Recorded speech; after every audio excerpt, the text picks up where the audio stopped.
Like this. Hit it. The Roger Report live morning show. Weekdays at 9 a.m. Say y'all, I was on Roger's panel a few times and I couldn't take it. The heat. I got out the kitchen. It was hot. I was sweating. I had to get out. He's Roger, and he's right. Check this out.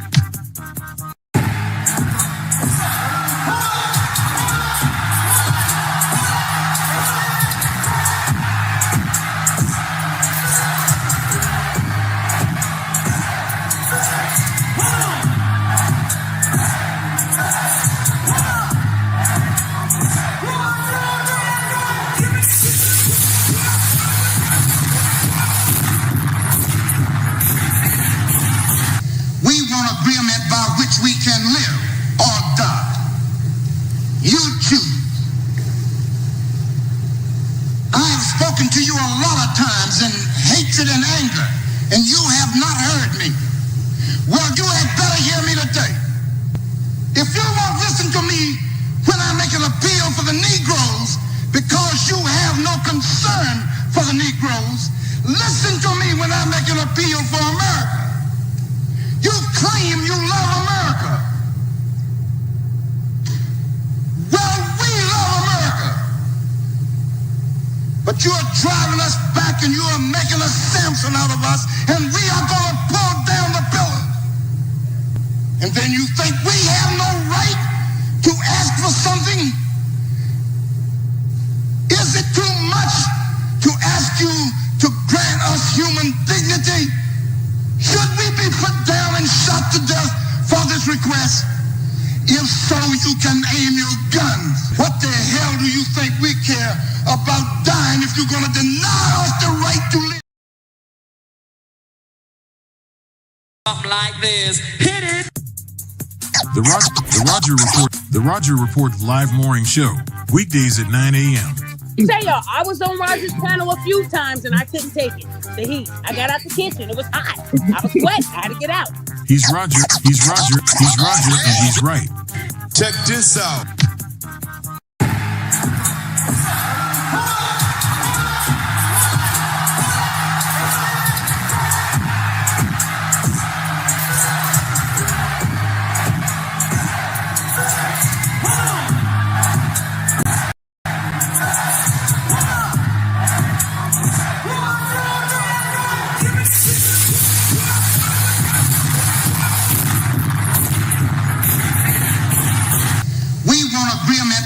We can live or die. You choose. I have spoken to you a lot of times in hatred and anger, and you have not heard me. Well, you had better hear me today. If you won't listen to me when I make an appeal for the Negroes because you have no concern for the Negroes, listen to me when I make an appeal for America. You claim you love America. Well, we love America. But you are driving us back and you are making a Samson out of us, and we are going to pull down the pillars. And then you think we have no right to ask for something? Is it too much to ask you to grant us human dignity? Should we be put down and shot to death for this request? If so, you can aim your guns. What the hell do you think we care about dying if you're going to deny us the right? Like this. Hit it. The Roger Report live morning show. Weekdays at 9 a.m. Say y'all, I was on Roger's panel a few times and I couldn't take it. The heat. I got out the kitchen. It was hot. I was sweating. I had to get out. He's Roger, and he's right. Check this out.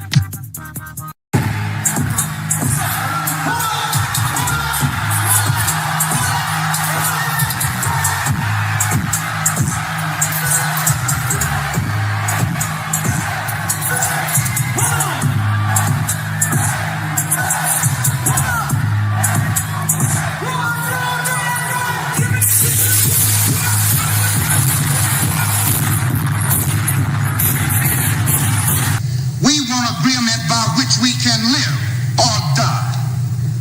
You choose. I have spoken to you a lot of times in hatred and anger, and you have not heard me. Well, you had better hear me today.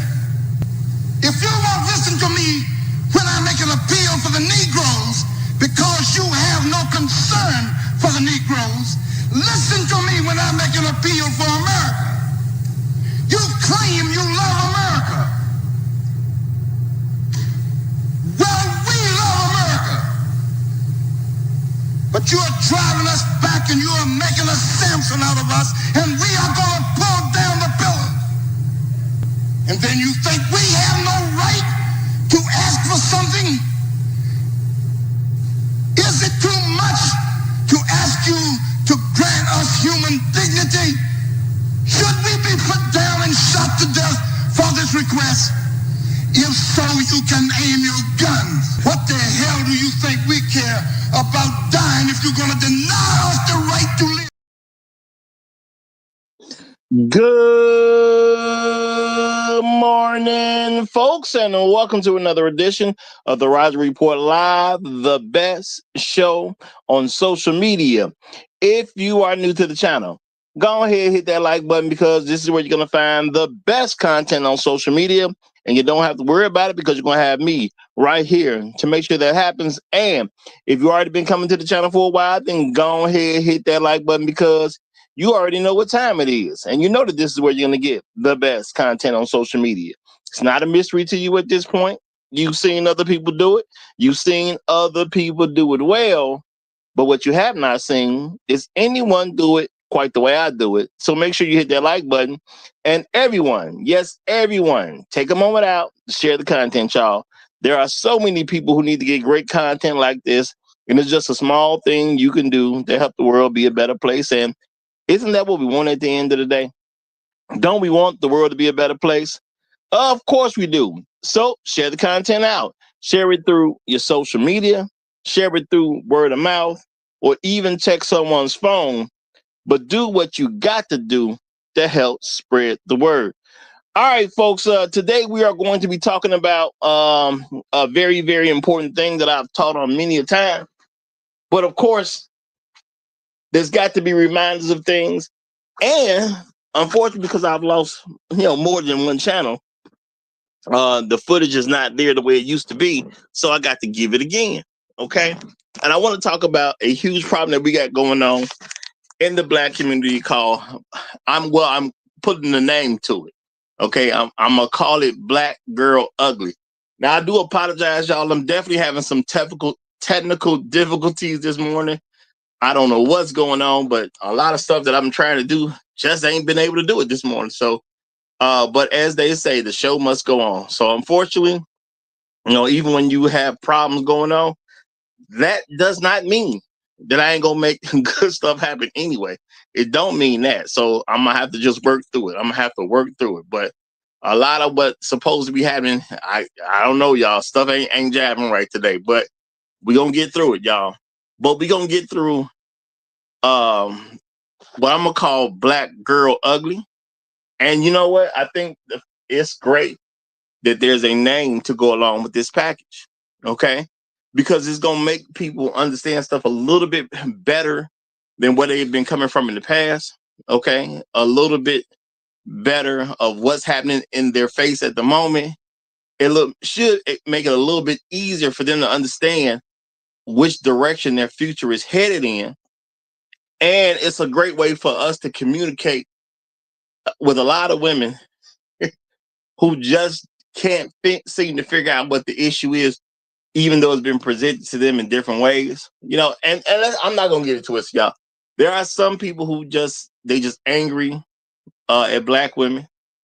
There are people who just kind of frustrated with them. There's people who, just don't like them at all. Now, me, I've told y'all before, I want Black women to win.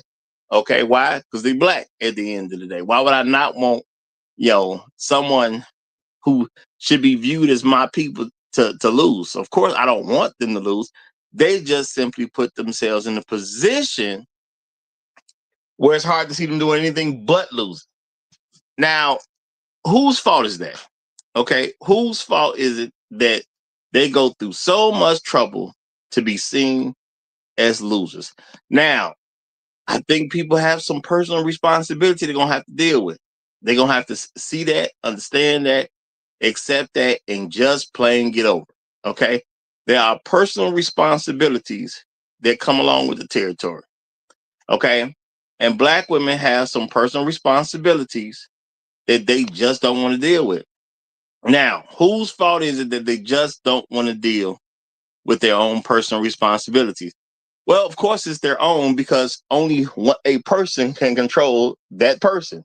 But you know what? Let me do this. My apologies. Before I go too far into this, let me give a shout out to people who make a big difference over here at the Roger Report Live, because there's always people who step up to the plate and support the congregation, as they say. Y'all support the channel, and I appreciate every single one of y'all. And big or small, as I've told y'all plenty of time before, I appreciate it all. So first of all, shout out to LS Active. He is the sponsor of today's stream. Shout out to LS Active, sponsor of today's stream. Yes, y'all. No matter how much you give, it all adds up at the end of the day. It all matters. I've told y'all before, all money on the wood is good at the Roger Report Live. All money on the wood is good at the Roger Report Live.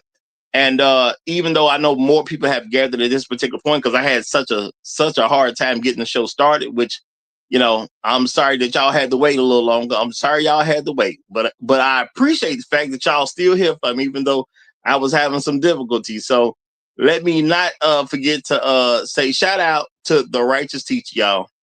If you've been here a while, you know how it goes. I do expect some newer folks to be here. With a title like this, and I know people want some explanation, so I know it's going to be some newer folks here, but shout out to the righteous teacher. He is what we like to call the Highlander of today's stream, because when you start a stream, it's always good to see that people start gathering in and checking in with you. I'm going to give some shout outs to some of the first people here. It may not go with everyone because I know it might be a little bit bigger than normal, but shout out to Sarah B for coming through. Glad to see you, Sarah B. Shout out to my main man, Trail Billy in the house, representing as he does. Tunnel Runner is here. Great to see you. Inspired Truth Broadcasters in the building. What's going on? Red Black Expat Philippines is in the house. Glad to see you. Glad to see you. Gold P is here. Dolomite is in the building. What's going on? What's going on? We got Floyd Thompson in the building. Yay, yay. J-Dub is in the house as well. Afro Merchant is here. We got Grab Second Get Eddie in the building also. Shout out to Shaka Nulu. I see you, my brother. Great to have you. Afro Merchant is here. Great to have you. Did I say Gold P? Gold P is in the building. Great to have you, my brother. Great to have you. We got Just a Name is also in the house. Just a Name. Shout out to White Skin and Man Cave. Great to see you. Kevin 3905 is in the building. Great to have you all here. Great to have you all here. But y'all, I'm gonna continue to get right back into it. A personal problem is a personal problem. And how do people normally create personal problems? They create them personally. Okay, people do a lot of things that create personal problems for themselves, and they don't want to take ownership, y'all. And to help move a needle in a society, it's always good to put some new things out there. So some of y'all have heard some of these things before. I pushed them very heavy on my channel. Okay. There's been one content creator that actually picked up on these things and started using them on his channel. Got a little fame to his name. Okay. Got a little fame to his name. And shout out to him. May he rest in peace. Cause he was definitely one of my subscribers and I appreciate him. Black girl or ugly, y'all. See, there's a lot of black women who say that they're having issues getting men to do what they want them to do, or getting men to date them, or getting men to stay in relationships with them. A lot of them say they can't get to the relationship in itself, and they act like they just don't know what it is that's holding them back. And then they throw stuff out there that's actually kind of weird and foolish.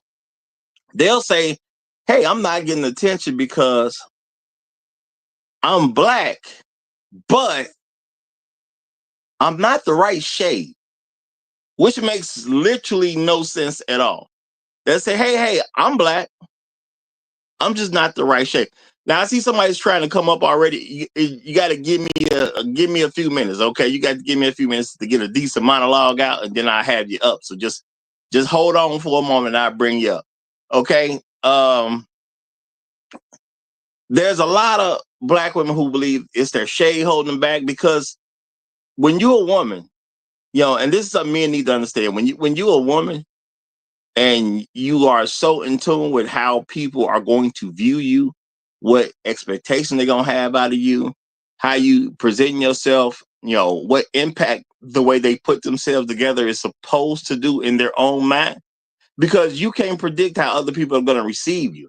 You can try.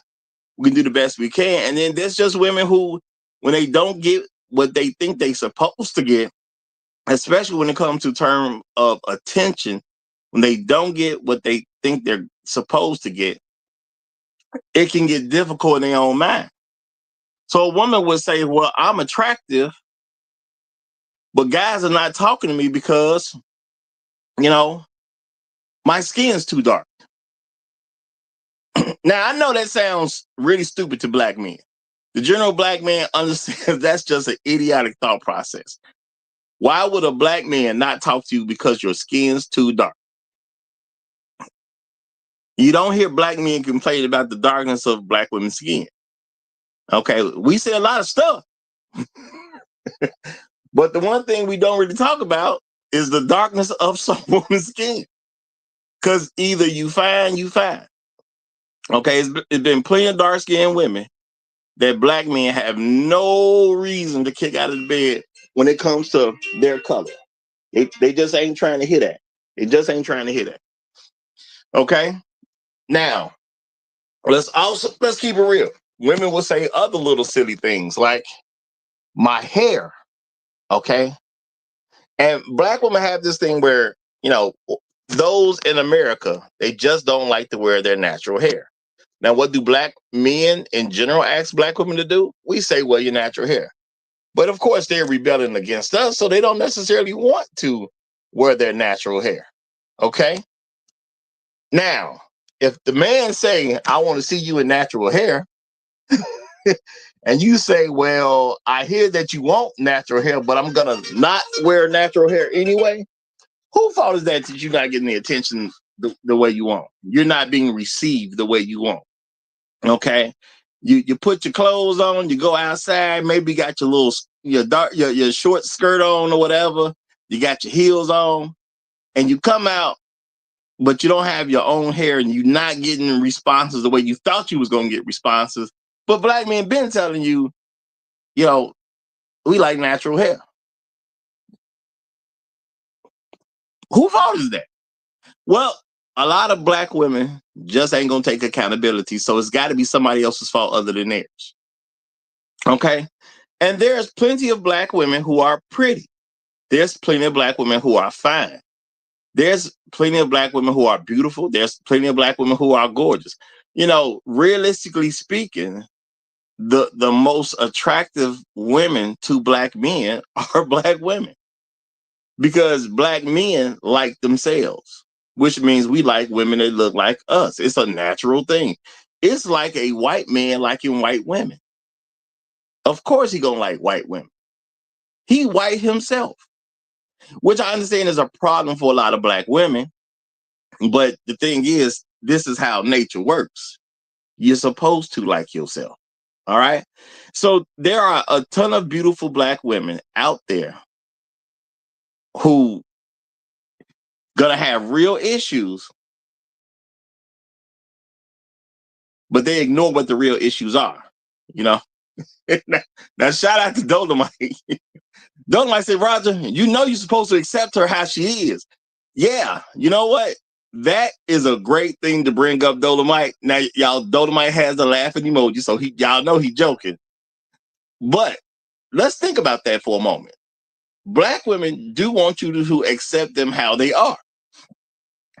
Now, why does a woman fight for a man to say, hey, I want you to accept me how I am? Now, my thing is, on the surface level, it's not a bad thing to say. You should accept me as I am. Well, I would accept you as you are if you are what I like.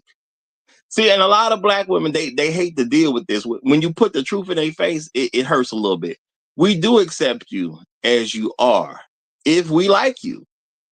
It's that simple at the end of the day. If I like you, I accept you as you are because I like you. Now, if I don't like you, I don't accept you. It's not my job to accept you. I accept who I want to. Okay. There's been a lot of beautiful black women over the years who, you know, if I sat there and just thought about it, the question is, how did they become losers? Now, there may be some new people listening. You don't understand what a loser is. Okay. Now, shout out to all my people listening around the world. And I don't say I understand totally what's going on in other countries, but I do know there's things similar to America going on in other places. Okay. So what a loser is, sister lives in America. Okay. She grows up in this society. She makes it to her 30th birthday. And that's an amazing thing to do, to make it to your 30th birthday and not have a husband. That's a loser. That's somebody who's certified. This is not we don't understand who she is. Now, you may not understand exactly why she's a loser because you may not know that person from an individual standpoint, but she's a loser. It's official at that point. If a woman makes it to 30 years old in American society and she is not married, she's definitely a loser. There's ain't no guessing anymore. It's certified at that point. It's stamped. Now, the thing is, she was a loser before she became 30, but she's an official certified loser at that point. Once you make 30 years old. Now, does she have to stay a loser forever? No, she don't have to. Will she probably stay a loser forever? Well, there's a great chance that is going to happen. Because who's going to marry her after she's 30? Now, the thing is, there's a lot of women who could have made it, okay? But they're not going to change their behavior so they can make it. And then there's a lot of women trying to spoil the new crop coming up behind them. The new crop is the new 18-year-olds.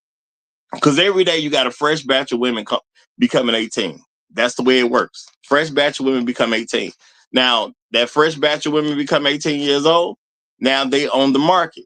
Now, I understand, people can form relationships before they become adults. But at 18, now you have the ability to kind of do what you want to do to a large extent. Because if you want to get married, no one can legally stop you at that particular point. Okay? So why are there so many beautiful black women who are what I like to now call black girl ugly? Okay? Now, what is black girl ugly? Y'all, well, at some point in time, I went to do some research on what black men want. Now, y'all may not have heard of this, and I totally understand why you haven't heard of this, because real talk, nobody checked. I'm just telling the truth. You know what I'm saying? At least as far as I know. Nobody ever checked. Okay? But I started checking on what do black men want. I talked to black men. I went online, seeing what black men were saying. I did research, in places that I could to figure out what do black men want. Because I didn't want to just put it on every black man that he want exactly what I want. No. All right. So there's base things that black women want. There's base things that black men want. Okay. I said, hey, what is it that the brothers want? What is it that the brothers don't like? Now, this is the thing, y'all. Black girl ugly is just a package of what black men consistently say they don't want. But the thing is, no people ain't really paying attention. They'll say it from time to time, but ain't nobody really asking. But if you listen to them, they'll say it. And I'm gonna say, y'all, whether you peep game on it or not, Kevin Samuels put a whole show together where he constantly dealt with women and black girl ugly, and it just poured out of women. It just poured out of women. So what is black girl ugly, y'all? The 4 major conditions that black men have an issue with. Okay? 4 major conditions that black men have an issue with. Now, will this translate over to other people? Sure. Okay? Sure it will. Okay? One issue is what black women are literally famous for: a bad attitude. There's a lot of fine women out there with bad attitudes, and they're certified losers at 30 because no matter how attractive they are, their attitude is enough to repel every single man from trying to marry her. Every single one of them. Let's just keep it real, y'all. There are fine black women, but they just so ugly when it comes to the attitude, no man wants to marry them. And the next thing you know, they 30 years old. And what's happening? They are certified loser at that point. Now, I understand people may have some issues with something like that, but this is just the reality at the end of the day. Okay? Yeah, you made it to 30, but you're beautiful. Your attitude is your attitude kept you from a husband. Let's just keep it real. And there's plenty of women who fall into these categories. All right. So that's the first part of black girl ugly. Okay. What's another part of black girl ugly? The four major conditions that black women have. They either have one of them, and they have it in some kind of major way usually, or they have a combination of them. They could have, 2, 3, or 4 of them. All right. And when I say them, you're going to see it in the women. Okay. So yeah, you got your attitude, which they are famous for. They're famous for having bad attitudes. Now, what kind of woman is proud about being famous for having bad attitudes? That makes no sense. But it's up to them to do something about it. Not everybody else. You got to do something about your own reputation, about your own attitude. That's on you. I can't fix that for them. Okay, they got to fix it for themselves. Now, there's also this issue about being overweight. A lot of black women come overweight. Now, who is the most forgiving men about even being overweight? Well, of course, that's black men. Black men like a little extra meat on the bones. If you listen to people talk about stuff from a health perspective, it's black folks a little bit bigger than other folks. So black women gonna carry a little more weight than other folks. Black men give you room to weigh a little extra, long as you got some, as they say, thick thighs, nice behind, bigger breasts.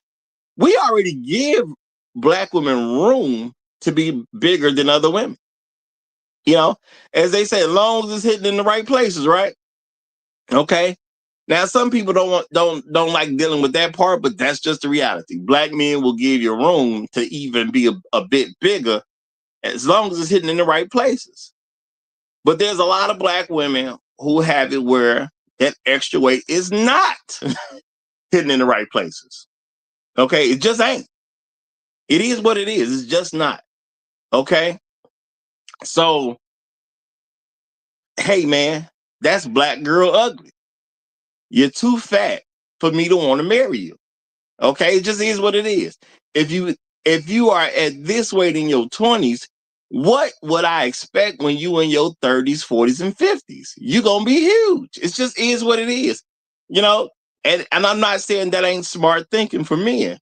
Yeah, if she really big in her 20s, she'll probably be a lot bigger when you in your 30s, your 40s, and your 50s. It's going south. It's already going south. It just is what it is.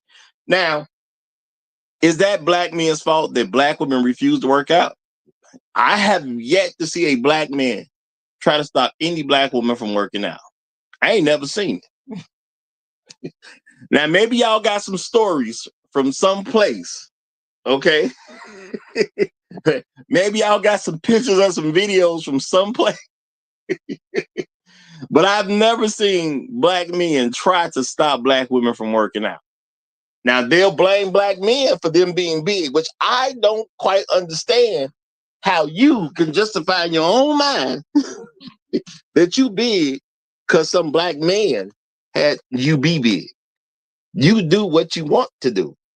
It is what it is. That's how it is in America. I know it could be different in other places slightly, but in America, you do what you want to do.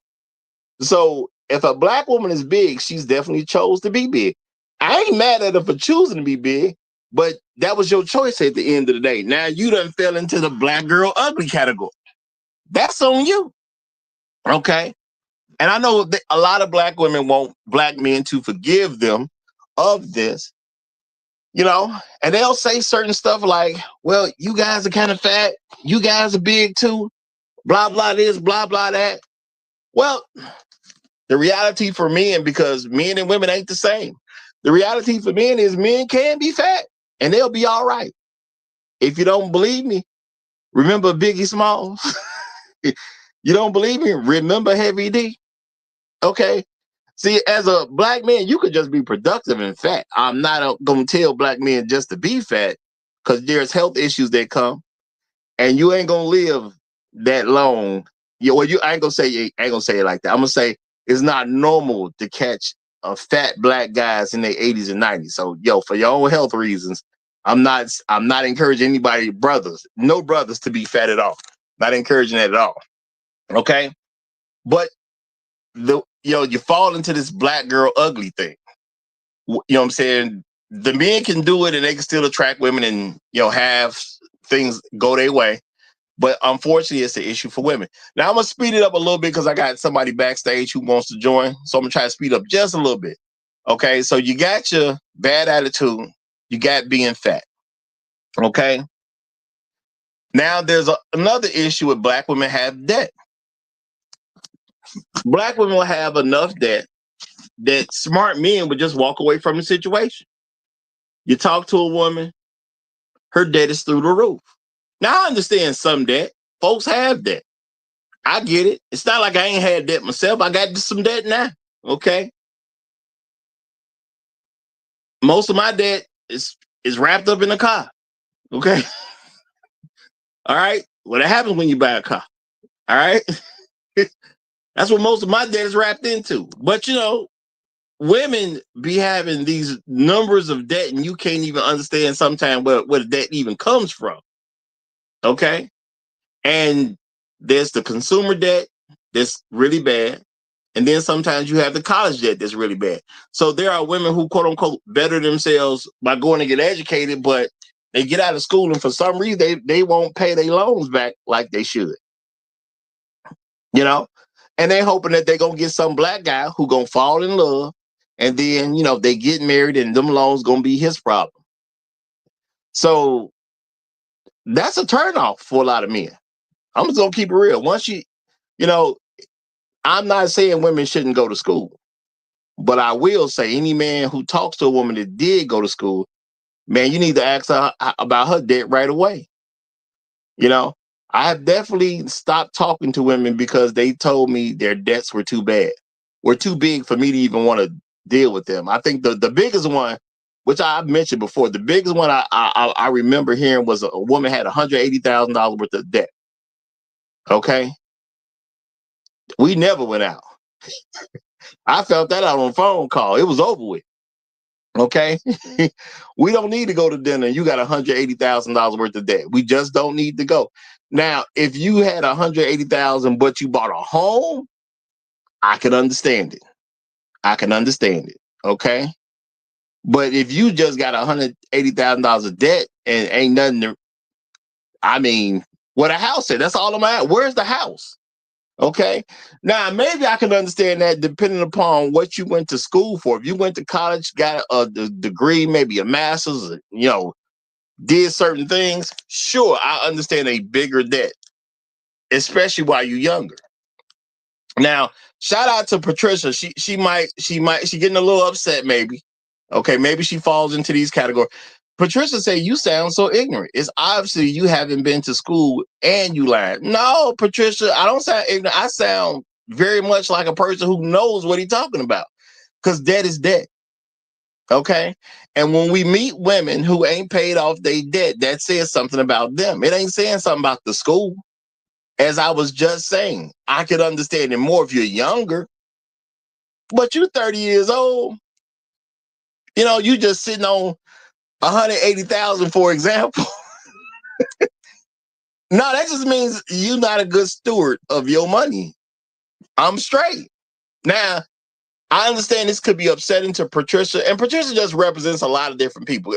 Because I'm not making it personal about you, Patricia, but since you got mad at this, let's just keep it real. Since you got mad, yeah, maybe you carrying $180,000 of debt.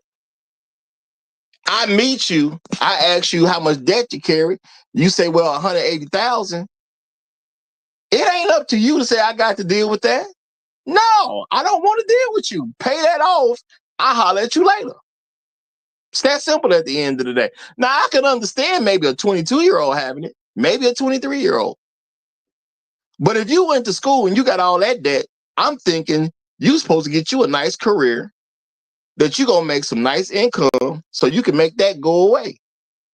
Now, I don't know if you in a situation where, and I'm not saying there ain't people who deal with this. We go to school. Next thing you know, we graduate, we got debt, but we don't necessarily get a job in the, whatever industry we apply for. And sometimes it's hard to get in those places that could pay a little bit more money. But at the end of the day, if you got debt, you still got to do something about it. So yes, I understand there's plenty of folks who work in the field that they did not necessarily go to school to get a degree in. But at the end of the day, you got to fix that. You got to make that work. And it's not my problem if I come across you and your debt numbers are too big for me. That ain't my problem, because I'm not trying to pay off your school bill. Now, I'm not saying I can't love a woman and help her pay, depending upon what it is. But yes, there are debts that's too big, and I just don't care about your story. And Patricia, this type of stuff may be upsetting to a woman like yourself. I'm not saying you're a bad person because you mad that somebody just openly say, I don't want to pay your debt off. This is just reality. It's black girl ugly, baby. It's black girl ugly. You're ugly because of your debt. And I'm not talking about you personally. It's not about you, Patricia. I'm just telling you how things go. It's not about you personally. Okay? But you're ugly because of your debt. You could be a very beautiful black woman, but your debt just make you ugly. And then we also have the children, y'all. We got the children. All right? Hey, a lot of y'all just have a bunch of kids for random reasons. A lot of them don't make no sense at all. And the brother don't want to take that on because kids are a bill. I've heard a lot of women talk about, well, somebody will look at you and you attractive, they giving you the eye or whatever, and then they never come talk to you. Well, they might have saw your kid with you. That's what may have happened.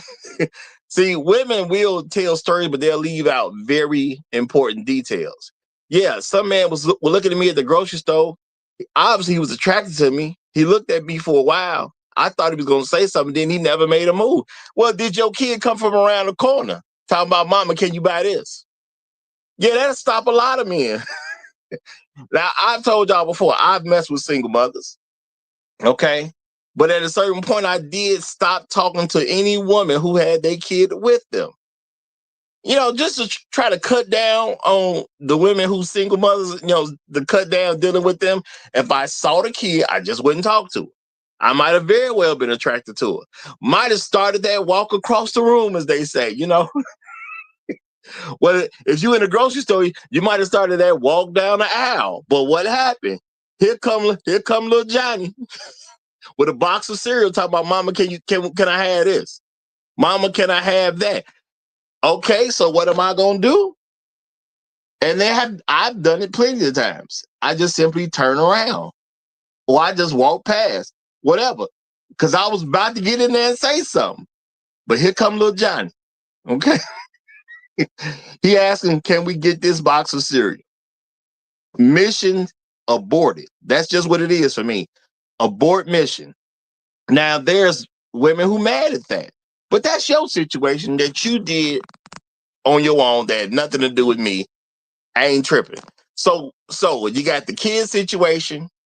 We have debt situation. We have weight situation. We have attitude situation. Now, a lot of black women carry one of these or a combination of these. It's not about your looks, baby. Baby, it ain't your hair. Okay? It ain't your hair. You talking about black men don't want no woman with natural hair. Shawty, it ain't nothing to do with your hair. Okay? You black girl ugly. It's not your hair. Okay? It ain't your hair at all. All right? Now, guys, I do understand that there's a lot of other things that go on. But like I said, I did some research to find out what are the prominent things that black men have a problem with. And this is what they are. And these are things that don't really get addressed. Okay? And I must give a shout out to the late great Kevin Samuels, because I know a lot of y'all didn't peep it. He was actually one of my subscribers. Okay. So he been paying attention to me for years now. And I know you may not have peeped the game, but that's what he talked about when he talked to the women on his channel. He talked about their debt. He talked about their weight. He talked about their children, and he talked about their attitudes. He just dealt with the 4 basic issues. Now, I didn't talk to Kevin saying me and him that didn't really have conversations or anything like that. We wasn't talking to them. We wasn't friends. I'm not saying that. He was just a subscriber of my channel, and he took those 4 things and used it with women. Because somebody had to find out what's going on with the men.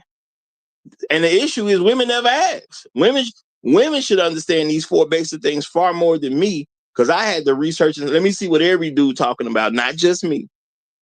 Women should have this understanding already, because they claim they into men.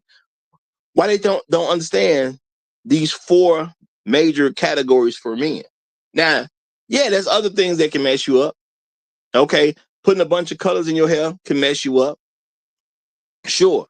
Having a bunch of tats can mess you up. Sure. Having a bull ring in your nose can mess you up. Sure. There's a lot of other things out there. But the 4 major things is attitude, weight, children, and debt. And a lot of brothers just don't want to sign up to fix all that stuff. And a lot of brothers just don't want to put the money it's going to take to handle all that stuff. See, women will say, well, so what if I'm a single mother? Well, that means I got extra kids to pay for. That's what that means. So there is no so what. Your kids will cost money. You know? And that's why, it was recommended. Hey, your kids going to have to grow up. Let them get out the house. Date some man who's maybe divorced himself, or a guy who his wife died. But we have these women with the black girl ugly. And this is the major problem for black women who carry black girl ugly. They want to be a first wife. Why are you mad? And why you want to be somebody's first wife? Maybe somebody take you as a second or third wife.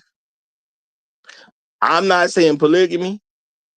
I'm not saying even a monogamous thing. Either way, we try and avoid all this in the first wife. Okay. We don't want to have these problems in the first wife. But a lot of black women, they want to be your first wife. All right. You didn't have to have them kids. You didn't have to have them debt. You didn't have to have all that extra weight. Okay. And you definitely didn't have to have that attitude.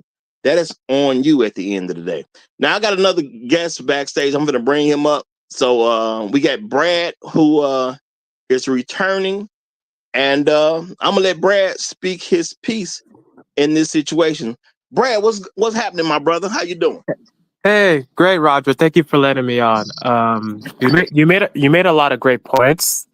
I do think there is one point that, as Black people in general, whether it's in America, throughout the world, that we have a unique problem that is very unique to us in nature. Is that out of all the races on this planet, we are the ones that look the least alike compared in comparison to everybody else. So I don't think it's necessarily fair when people are having these discussions. They're comparing the women to other races of women of other communities, or men, or whether it's us, we're comparing ourselves to other races of men of other communities, because we are just so much more different in comparison to everybody else, whether it's facially, whether it's eugenics, whether it's how we do things. So I don't think it's ever a fair comparison when people want to Well, do these. the good news is we ain't talking about other people. We talking about black folks. Okay. No, I get it, but simultaneously, when we are talking about our own, talking about our own people, in the back of our mind, we are saying, why are we the only ones that are getting this treatment, and No, no, everyone no. else? We definitely not talking about that. I mean, I'm not saying that may not be a reality for people in certain ways, but no, we definitely not talking about this. Black girl ugly is something that black women volunteer to be, and they could voluntarily get rid of it if they wanted to.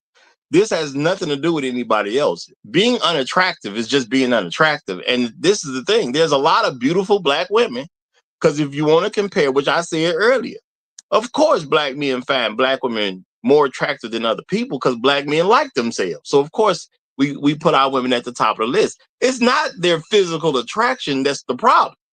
Okay, unless, well, technically, if you really overweight, that becomes a problem if you let yourself really get out of hand. But that is something that black women can do something about. All you gotta do is go to the gym. How many black women have I seen that look great in the face, but they was just a little too big? And I'm gonna keep it real. There was black women who's kind of on that line, like she about to fall off the cliff. And I want to talk to her. She looked good in the face, but if she already teetering on the line, what's she gonna be in 2 weeks? Where's she gonna be in 2 months? Where's she gonna be in 2 years? It's just better for me to leave her where she at. It's that simple at the end of the day. Now, that is her own issue. Now, I can't tell you where she actually gonna be, but I don't want to take the chance. I don't want to be with her, and then in 2 years, she's way bigger than what she already was when I met her. I just don't want to take that chance because it could happen. But that's on her. Because there's a reason she already teetering at that line anyway. She could fix that if she wanted to, but will she? Now, unfortunately, I have to deal with the fact that when it comes to working out, that's just something I don't catch a lot of black women doing. But exactly. But the reason why that is because as black men, we've signified throughout the whole world, whether it's in popular music, whether it's in real life, that we like thicker women. So because of that, the natural response of a black woman is that I can be a little bit thicker than a white woman. I can be a little bit thicker than a Latina woman, and still get preferential treatment within my own race. But that's the issue, though. No, thicker ain't got nothing to do with being fat. We already hold on. Let's think about that, because I said it earlier. We already giving them more room because you can be thick. So they already got extra. Listen to me. You have extra rope because you can be thick. Black men ain't telling you got to be 110. You already got extra room because you can be thick. So if you got extra room and you can't even stay where you got extra room, that's a you issue. Plain and simple. We gave you more room because you can be thick. That's giving you extra room. That's not imposing a more harmful thing on a woman. I gave you extra room because you can be. It's like a company firing people if they late. But if the company say, "Hey, we gonna give you you could be 15 minutes late and you don't get written up," that's giving you extra room. You ain't have to be there at 10, even though we say your start time is 10. Yes, but over time, Roger, people 10:15, but you showing up at 10:30. I don't want to hear it, man. You showed up at 10:30. We gave you the 10:15. I don't want to hear nothing about 10:30. That's your fault. Yes, Roger, all of that is valid, but what do most human beings tend to do? Over time, they overcross the boundaries, and then it leads to issues down the line. So black men off the hook. So that's what you're saying. No, we're not gonna let them off the hook. What I'm saying is that if as black men, if we started and saying that we will not date a black woman that is bigger, that is thicker, and that goes to the gym, most black women will go to Pilates classes. Most black women will do yoga. Most black women would run outside the same way that white women do. But what do most black men signify to the world is that, we like bigger women. We like thicker women. So because of that, the natural reaction... my thing is this, because one thing I don't do is allow false narratives. Okay. Now it could be different around the world in some places, but that ain't necessarily what I'm hearing back. I'm just gonna say that. The reality is black women don't care nothing about what we do. Because we've been doing stuff for decades at this point. Have they been listening? Clearly not. So I understand a lot of black men want to believe that black women gonna respond according to what you're doing. That is not the actual reality, especially not here in America. That's not a reality I can base anything on. They ain't been on our side since the civil rights movement. They saw, hey, I could get something. Let me work with these black men for right now. Soon as that was over with, black women ain't been on black men's side since. What we're doing literally has no real effect on them. I understand we want to believe because our own egos that we operate a certain way, that they're going to do something in the court. No, they're not going to do something in the court. Not when there's choice. The only way to get them to do something in the court, and you have to make it where there is no choice. They do what they want to do. And for some reason, black men don't want to accept. Well, I'm going to say some black men don't want to accept that they're their own people. They do what they want. You're not even their target for the most part when you over here in America. You're not even their target. So I want a man to want me. Okay. So if I want a man to want me, he's my target audience. The average black man is not a black woman's target audience. Do you get that? Yeah. So what they care about what you talking about? Well, if you're not the target audience, why they care? Well, I mean, they care about what the celebrity black men say, because what do some celebrity black guys like to say or do? They like women with lighter skin. They like women with curly hair. So a lot of people say celebrity men say that. I don't hear celebrity men saying that. Plus, a lot of black men that get to reach the top 1%, they usually tend to. No, I hear people saying what black men say. I don't hear the black men saying it. That's a difference. It's what people saying what you say and you actually saying it is two different things. I don't hear black men saying that. Period. I just don't. Not the Roger, maybe not the everyday black men in total masses, but you said the top 1%. Yes, I don't hear them saying it either. Well, I've heard of them. Which one said it? The NBA guys, the soccer guys. Said it? A lot of NBA guys. No. You're talking about famous people. Which one said it? Well, okay, the whole situation. Shannon Sharp. What did Shannon say? Shannon Sharp, Tyson Beckham. No. Tell me what they said. These are famous people. Just tell me what they said. I'm not saying you lying. I'm asking you what they said. Well, their actions. Well, that you said these certain group of black men say this stuff. I said I don't hear them saying it. I hear people say they saying it. Now you said no, I hear them saying it. So they're this top 1% people. So I'm just saying, tell me what they said. They're famous. I can verify what some famous man said. We can get that verified. Who said it and what they say? That they want a woman with lighter skin and okay. Who said it? Shannon Sharp. All right. Now what I'm gonna simply ask you to do is there a clip you can find where he's saying? Because I'm sure a bunch of black women made a big deal over it when he said that. So I'm pretty sure there should be a clip easy to find. Yeah. Now there should be. It's on the internet.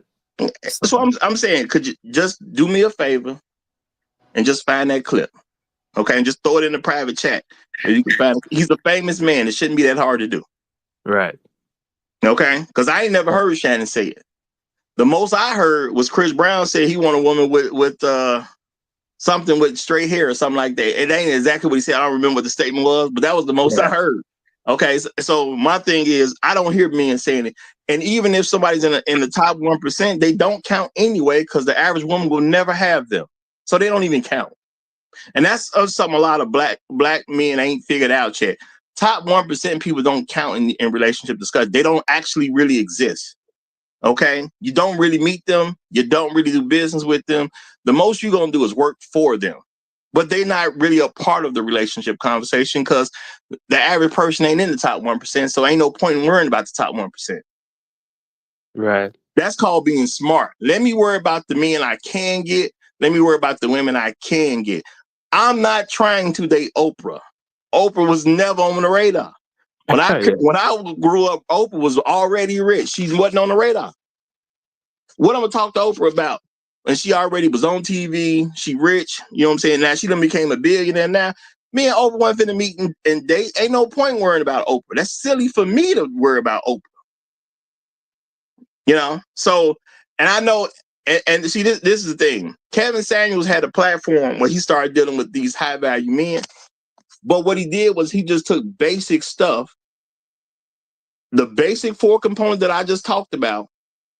He simply took that to his channel and talked to the women, and he never really had to have a discussion about anything beyond the 4 basic parts because most women, matter of fact, I can't say I watch this show every day, but I heard of no woman who could get past the basic 4 issues. I don't know if Kevin Samuels ever had a conversation with the woman who could get past the 4 basic issues. That may not exist. I'm not gonna say it don't exist because, like I said, I didn't watch every program that the dude did. I saw what his platform was about. I watched the first 3 shows. I said, okay, this is gonna be the same thing every day, where he's gonna do a monologue and he's gonna deal with women with the 4 basic issues that I've been teaching on my show. I knew what the show was. Yep. Now I would go watch a clip time to time for entertainment purposes, or somebody said, well, somebody asked me to watch a clip. But at the end of the day, I knew what this show was.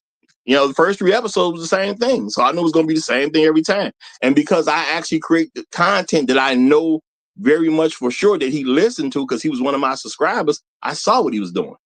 So it wasn't a big deal for me. But I mean, nothing wrong with shooting for a high value man if you're going to ever be in position to possibly get one. But the average woman ain't going to never get with one because he was talking about top 10%. And 90% of people ain't going to be with top 10%. That's just the reality of numbers. A lot of people got way too carried away about what he was talking about.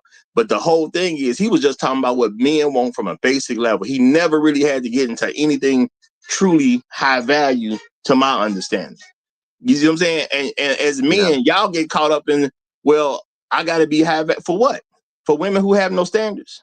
You don't need to be high value for women who have no standards. Y'all don't think you have nothing to offer, even though you offer women all kinds of stuff. It's backwards thinking, if you ask me. But you know what? Unfortunately, I got a couple other guys, so I got to let them get in and make a statement. So Let him get in. Go ahead. Say what you about to say. No. It was just it was just interesting because like you always hear like this, this talk on the internet about, black guys don't like themselves or black guys try to date black girls and black girls don't want them back.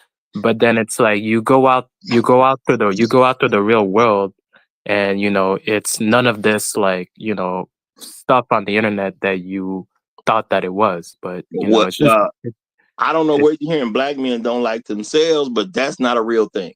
That's No, black men likes because you always hear people throughout the argument. The reason why black men date out most than all other races of men is that black men don't like themselves. Black men feel. You always hear like Dr. Umar Johnson or Well, whether no, it's I ain't gonna throw shade on people's name, but I'm gonna say number one, they lying because black men don't date out the most. Number two, we making it clear why if a guy ends up dating somebody else, he's running into too many black women with black girl ugly, bad attitude. She got too much debt. She got too many kids, or she what's the other one? She too big. It's that simple at the end of the day. It ain't got nothing to do with a lot of nonsense people say. But this is the thing: most people don't want to face reality. They want to just say something for sound bites, and they want to say something for clicks, and people trying to get paid off stuff. But when you start looking at reality, why are black women so unmarried? A lot of them fall into black girl ugly. It's that simple. Even the beautiful ones. Regina King, to my understanding, is still unmarried. She black girl ugly, obviously, because why ain't she married? Okay. I know. Yeah. I mean, I'm not even thinking about Regina King. My bad. I'm thinking about Regina Hall. Uh-huh. She fine. She ain't got a bunch of Yeah. kids that I know of. Okay. She got money, as far as I can tell. She rich. She be in movies and whatnot. She should be a rich woman. So we know it ain't the money. She don't have kids, so I know it ain't the kids. She's definitely an attractive woman. She ain't never been fat. Not that I remember. So why Regina Hall ain't married? You think it's Well, something other than her attitude? well, who knows? You know, it could Yeah. be it could be a multiple of different things. It could be that the men that she dated, she didn't find them physically attractive, or it could be a thing of like the What, men, or maybe are you aware of who Regina Hall is? I've heard Maybe not aware. I've heard of the name before. I haven't seen I haven't seen the name. She's a lady who been in movies for years. Then So yeah, she's a woman around the top people. That's yeah, her industry. She's a movie star, basically. You know, not as big a star, but she's still a movie star. She's been around top men, and men who make a lot of money in they're top of their industries. She's around the production people. She's around directors. She's around people who involved in editing. She's around stuntmen. She's around a lot of different people who make a lot of money. yeah. And you know what else she's around because she's in that industry? She's around lawyers. She's around healthcare professionals. She around the top people, man, and she attractive. She ain't fat. She ain't got a bunch of debt that I assume she don't have a bunch of debt. Technically, I don't actually know her financial status, you know, but I assume she don't have a bunch of debt. She's probably worth at least a couple $1 million, and she ain't got no kids that I know of. So the thing is, man, this don't escape nobody because of your positioning. And it ain't got nothing to do with it wasn't no available men for her to mess with. She's around top men who make top dollar in their industries. That's her life. But when you got a bad attitude, it stops you from getting married too. She's still a black woman. And I have to assume she still has a black woman attitude. Why do I assume that? Because ain't nobody said yes. Nobody took her down the aisle. Nobody was there, man. You think 100% of the people wrong? Now, this is not me attacking her personally. I'm just using her example because you brought this up. It's hard for me to believe that every single man she's been around made the wrong decision about her. Maybe she just ain't wife material because she probably got a bad attitude. Now, I like Regina Hall. Personally, I like her as an actress. She seemed like a good person, but I have to come to reality. They didn't marry her either. That's the reality. Yeah. I root for it to a certain degree because I like the woman. But the reality is she obviously ain't all that because ain't nobody said yes. So is Black Girl Ugly affecting her even though she's a movie star? Yeah, it is because ain't no getting around it. Yeah. But let me let these other guys get in and say something. We got two other gentlemen here. We have Pan Mula. I hope I'm saying that correct. You have the mic, my brother. Yeah, I appreciate you passing me the mic. And for the listeners, my name is Pan Mulattoism, and it'll be brief. Two things. Number one, as far as Regina King, I think that was the example you gave. Regina Hall. I was thinking Regina Hall. Now I did say Regina King name at first, but I wasn't even thinking about her. I was thinking about Regina Even Hall. Regina Hall, I think one thing that we are not factoring in is that a lot of these black women are not trying to get married. They're not desiring marriage. They rather, keep playing their hand. And the second thing I want to bring to the attention is, with all due respect, I think a lot of the black men that complain about black women are the black men that can't get the black women that they want. Really. I mean, that's a silly argument. I'm just gonna tell you right now. Well, these black women, do you have Any them? black man that's unmarried didn't get the woman he wanted. That's the precondition to not being married. You marry the woman that you want. Well, you're omitting the fact that there are black men that don't want to get married either, just like there are black women No, that no, are no, not no. seeking. There is not black women who don't want to get married. Black women do want to get married. A lot. Oh, And yeah. what's hard for black men to accept is they don't want to marry black men. They want to marry a white man or something other that in their mind is considered white. So they rather marry a Hispanic man, a Indian man, or whatever. It's not that they don't want to get married. They just don't see you valuable enough to marry. But that's hurting your own ego for some men when we accept that they just looking for somebody else. You don't grow up. You don't grow up, become 18 years old, and make it to your 30th birthday without being married, and you actually have access to what you're trying to deal with. Well, let me Not give you for a an woman. example. It Let is me too easy for a woman to get married. let me give you an example. Even me myself, I have 3 wives literally as we speak right now. Now I have to ask you, these black women, have you been able to marry any of them, the ones that you wanted? I have, yeah.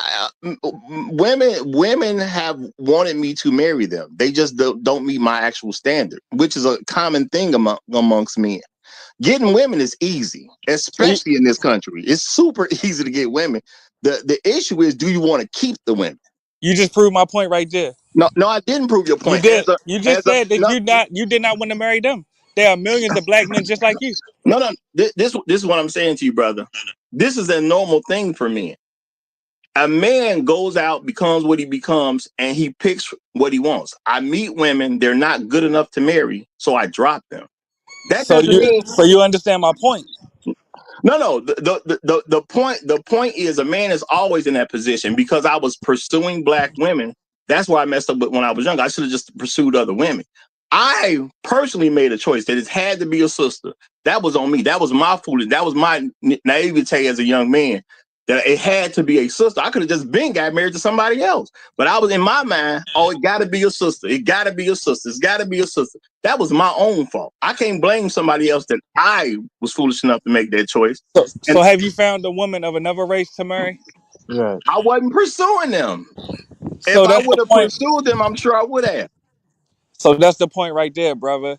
Back to my initial statement. The black men that are complaining about black women have not found black women or women of any other race to marry. No, Literally, that's it.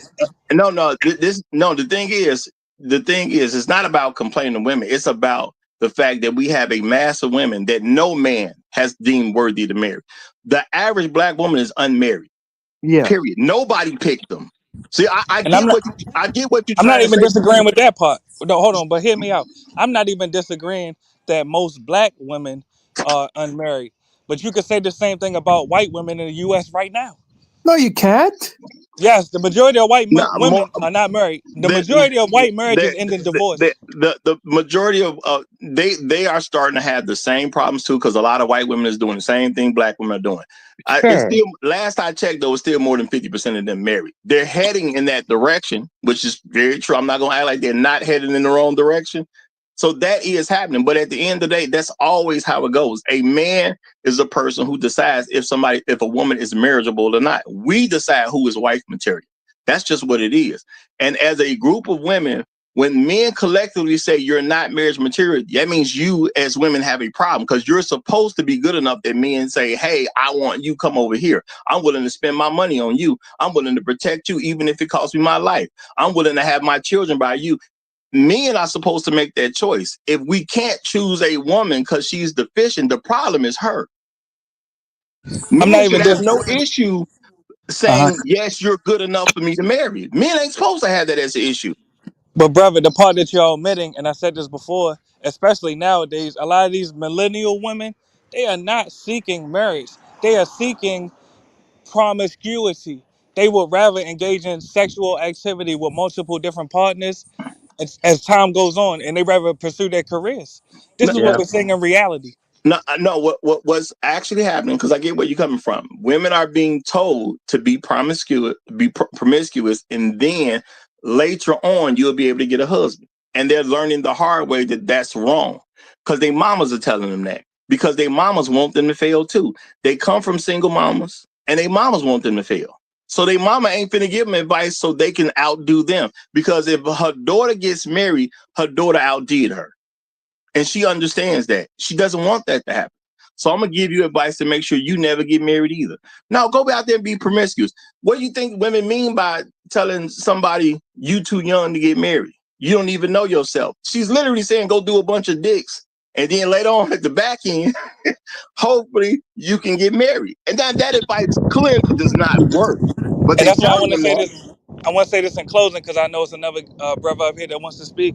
And to be honest with you, brother, when these women go ahead and they are promiscuous, they know that it decreases their likelihood of finding a husband. That's why when they meet a man, they lie about their body count. So in other Yeah. words, if women truly wanted to be wives, they wouldn't be promiscuous. But we're seeing the opposite. They are promiscuous because at the end of the day, they ultimately don't want to be a wife. Matter of fact, they shame wives for nowadays. They call them trad wives, TRAD, traditional wives. They call them mammies. So no, with all due respect, brother, when I'm seeing in real life, these women, they're not trying to be wives. They're trying to get ran through. No, And I say that in closing. And no, no. I appreciate you for having me up. I do agree with that to a certain degree, but at the end of the day, any white man come along, now they ready to be a wife. So it's who they're able to attract. They Yeah, they cannot. might try to get his money up out of him and the resources, but you think they're gonna be loyal to Yeah. that white man? There I mean, I is live in Puerto Rico. no, no, Hold on, hold bro, on. I live brother. in Puerto Black Rico. They men, cheat on their white men with me, black women don't divorce white men. So yes, I do but think they she's cheat going to on be their white loyal. man though. They cheat on their white man with me. There is somebody who's going to always cheat, but black women Uh-huh. basically do not divorce white men at all. Yeah, I've never heard of it, to be But fair. they're not loyal to the white man. Is my point. They loyal to them There's resources. always going to be somebody in a group that's not going to be loyal because that's a group of people. Human behavior is going to be human behavior. There always going to be Yeah. some that ain't going to do exactly right, but they don't divorce white men at all, No. at all, at all. 100% at all. No black woman divorces white men. I've yet to find a case of any black woman who filed divorce papers on a white man. Not one. No, I'm not Yeah. disagreeing with that. I'm just saying the reason it has nothing to do with love or loyalty. It's about the resources. Every white man ain't rich. They Mhm. they mess with regular bum white guys, regular guys, bum white guys, the whole enchilada. Black women be after they would take a white man that's homeless. Bro, I've seen black women with their white Yep. husbands living out the hotel because the man won't work and the man won't provide nothing. They take them no matter what they say. People say this as if every white man get married rich. No, No, I'm not regular saying white that. dudes are marrying black women when they choose to do so. I ain't saying it like it's a lot of them. I understand the percentage is small, but when they do choose to Exactly. marry them, they're not a bunch of rich white men. Yep. And I also, because I would never say that all white men are rich, but I'm definitely not going to deny. I've seen in real life black women that have been with poor white men and left Yeah. them. So I'm not going to pretend I've never seen that in real life neither. Okay, well, I'm not. I don't have to pretend. I've never seen of it. That's you the first person. Well, no, you the second person that even told me they even seen something like that. But like I said, I've asked men just bring me one black woman who divorced a white man. And so far, nobody been able to just give one example of that. And my thing is relationships or whatever, but marriage and divorce is something that can be verified. I don't know of any black woman who divorced a white man because she wanted to. I still don't know about that woman. Ain't never heard of it. Ain't never heard. Nobody told me that's not this black woman filed the divorce paper. And America been here long enough, and they got 100% record on they do not divorce those guys. So my thing is, a lot of us we got our egos get involved in what's going on. My thing is, don't let your ego get involved. Just accept stuff for what it is. They still want to get married. It's just they want to get married to a white man because most of them are white supremacists at the end of the day. Which is why when they understand that really only black men mess with them, they fall into black girl ugly. They're gonna have a bad attitude. They're gonna have a bunch of kids. They're gonna have a bunch of debt, and they're gonna be overweight. Why? Or they'll have one of those single things or a combination of them because they don't value black men as something to be better for. Now I got to mess with these niggas. That's why. That's anybody who got married over 30 was somebody, or any woman who got married over 30 was somebody who was doing something that wasn't working for them. You don't have to get married if you're 30 and above as a woman, unless what you was doing wasn't working. You could change and possibly somebody pick you up, but clearly the way you lived your life, it just wasn't working. But let me get the floor to Shark Sims. Shark, you got it, my brother. Hey, good morning, fellas. Can you hear me? Yeah, we hear you fine. Yeah. Yeah, I can agree with the young brother when it comes to saying that black men can't find the woman that they want. That's why they're not married and stuff like that, or they complaining. It's a valid argument. The thing is, we look at it from when a person says that. We look at it from, oh, as a black man, I'm inadequate. No, the problem is there's not a lot of white material black women out here. And the No. average black man wants to marry a black woman, so he's going to complain. If you go to the Nike outlet and you want a good pair of Nike sneakers and you can't find them, you're going to complain. Damn, ain't no good sneakers at the Nike outlet. It's as simple as that. It don't mean that you don't got nothing involved. You don't have nothing to do with what's in the Nike outlet. You the consumer. So it ain't your fault that you can't find a woman that's not marryable. If that's the correct way to phrase it, right? Yeah, a marriageable woman. Yeah, it's not your fault if they're not available. And the second thing is there are black women who divorce white men. But what the young man is saying is a lot of these 80% of these black women that get married to these white men, they smashing brothers on the side. A white man for black women is a financial stability. And like you said, not all white men are financially stable. But when you watch TV, every white man is financially stable. And Exactly. black women watch TV and think TV is reality. Right. There was a time on TV where black women were all in shape, and then that same time it coincided with black women on the street. Now What? they have made fat Oh, my black bad. Go women. ahead. Now they have made fat black women popular, and now all you see is fat black women.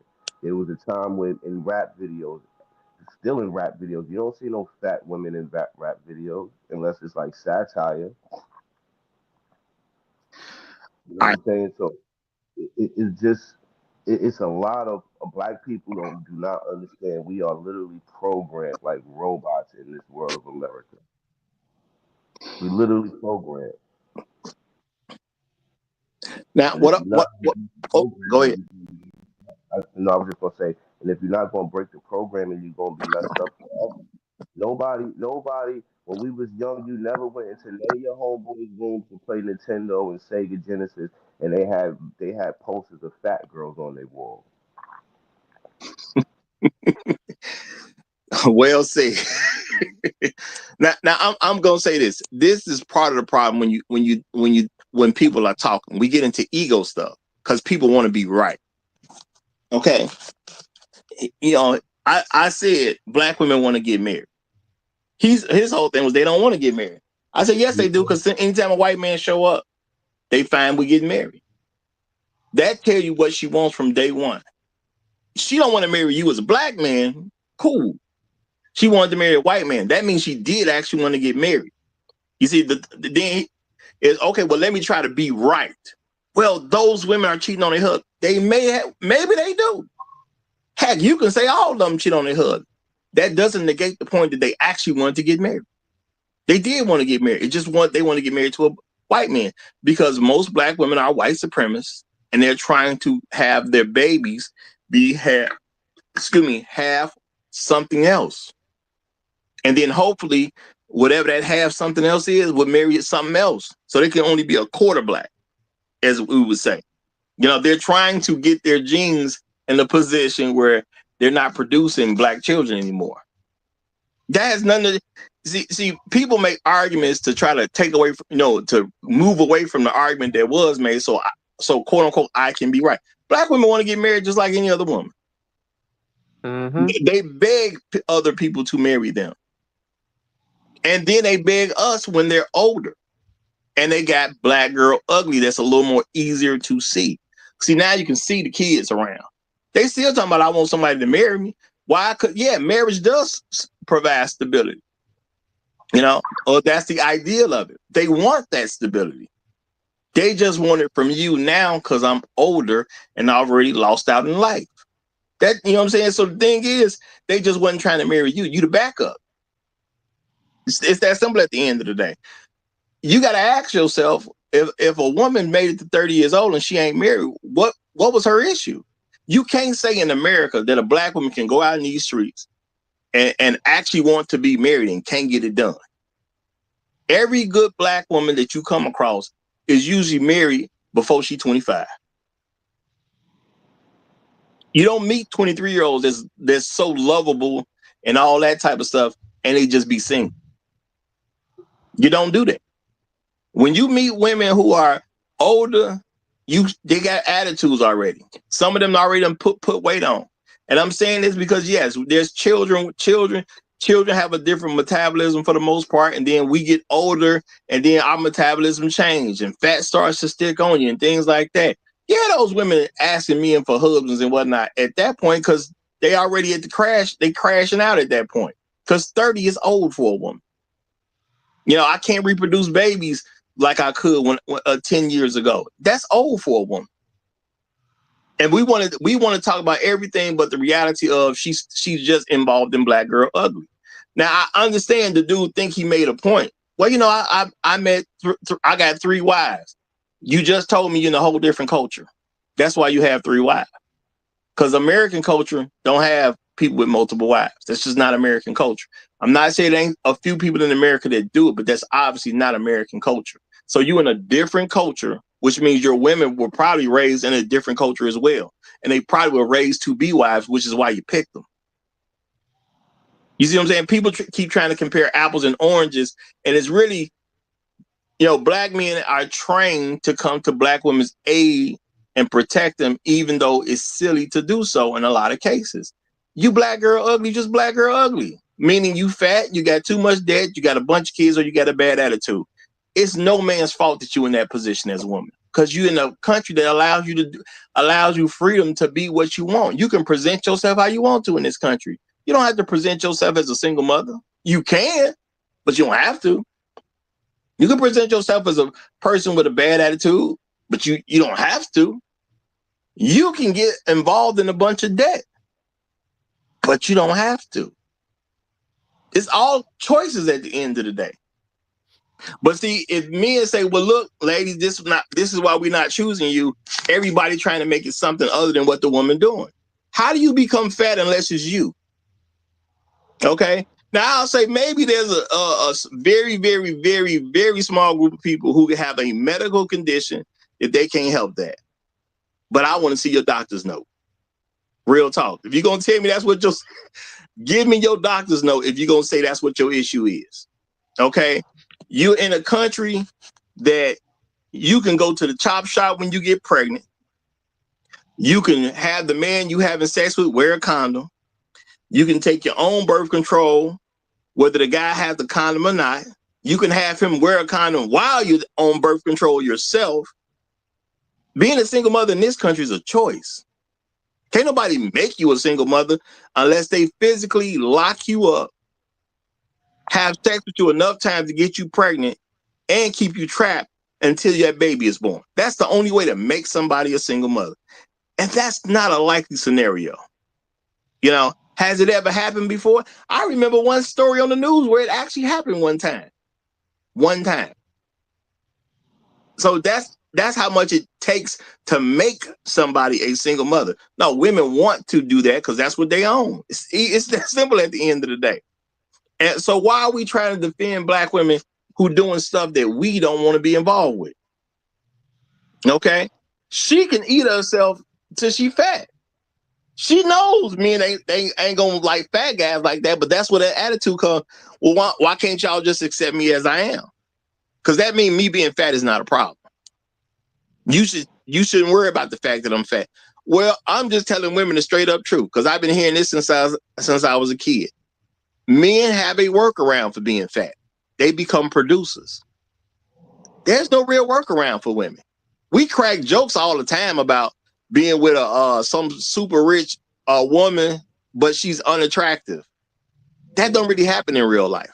I mean, even Lizzo right now is dropping a bunch of weight. And I'm gonna say shout out to Lizzo, because Lord knows I done said some stuff about you, Lizzo. Now I ain't got the footage no more because I done lost some channel, but Lord knows I've said some stuff.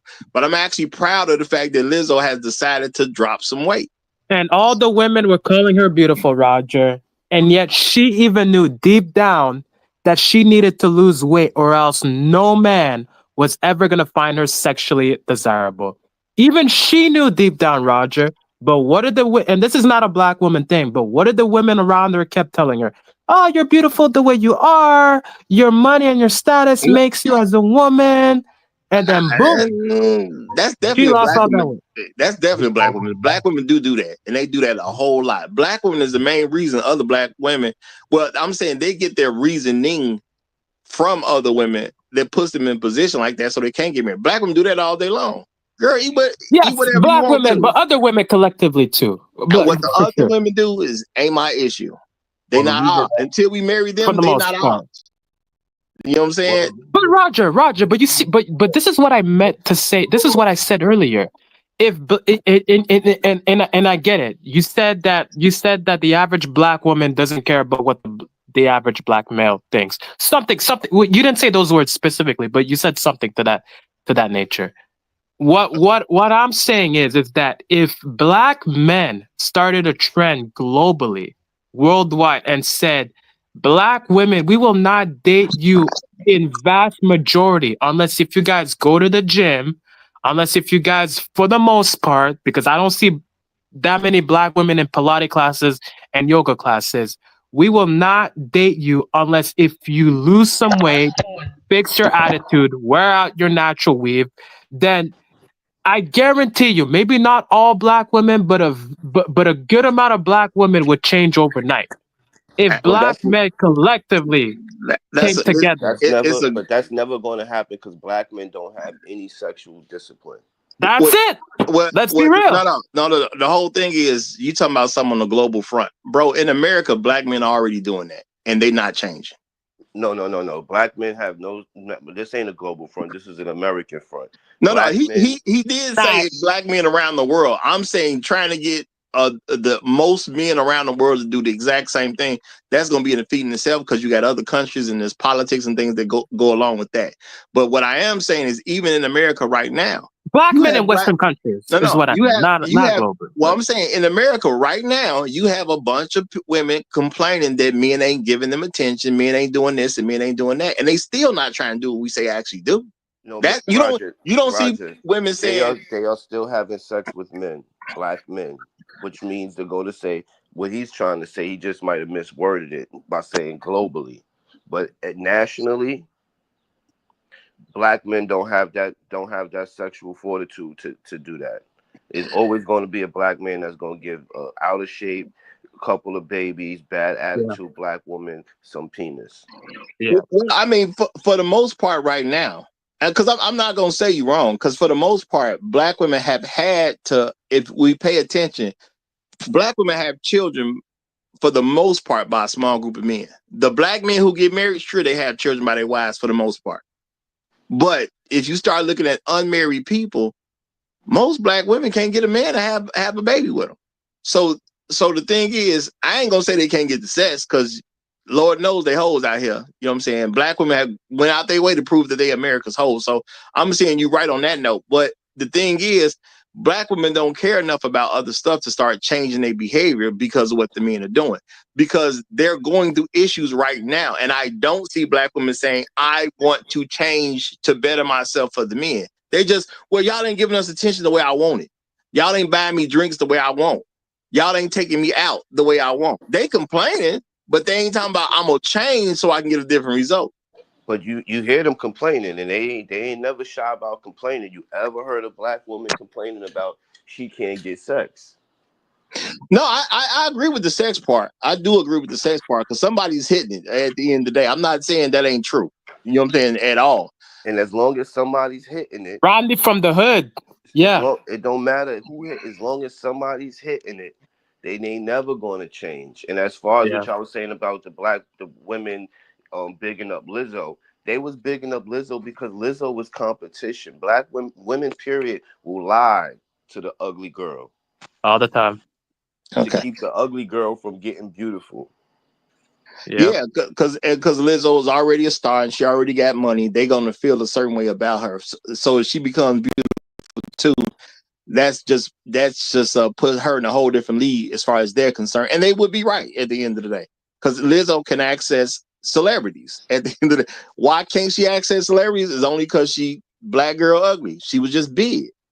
Now, Lizzo, I'm gonna say also may have had an attitude problem. I don't pay a whole lot of attention to Lizzo, so I'm gonna say she may have had an attitude problem because I've seen her speak in some ways. But I do understand sometimes you catch people in the moment, and I've seen her on like rants and stuff. But I understand you're already angry at that point. So she may be very much, she could have the attitude problem as well. But when somebody's doing a rant, I don't want to, put them on that's the attitude problem. I want to see how they are just regularly, not when they're ranting in anger, or ranting because they're upset about a particular situation. I want to see how you just walk around normally. And then I'll see if you really got an attitude issue. I'm not going to say the other things can hit Lizzo because she was so big. It's clear what her problem was. She's too big. Now, if she continues this weight loss journey and get herself together, then we can see if she has any other problems. But I'm not going to say that's going to clarify her because Lizzo might be one of them people who lose the weight and then ignore the fact that she got a bad attitude. And then she's still What's going that to get smart? bad results because she got the bad attitude, and she might be expecting results to instantly improve because she lost the weight and never put together, hey, my attitude sucks. So it ain't about just losing weight. I got to actually remove my bad attitude too. It just is what it is at that point. Okay. And and I'm gonna say this real quick. Just a name. He says women don't want average men. Yeah, that Now, as well. I'll say that black men promote that all day long. But the truth is, there is some level of truth to that. Women do understand they're gonna have to take an average man, but the thing is, we got men who make so many excuses for them. They don't really got to say much because we always trying to make this stuff work for their arguments. I don't know why men want to do that so much, but we do. But usual business has come up, so let me go ahead and give him the mic. Usual business, you got the floor, my brother.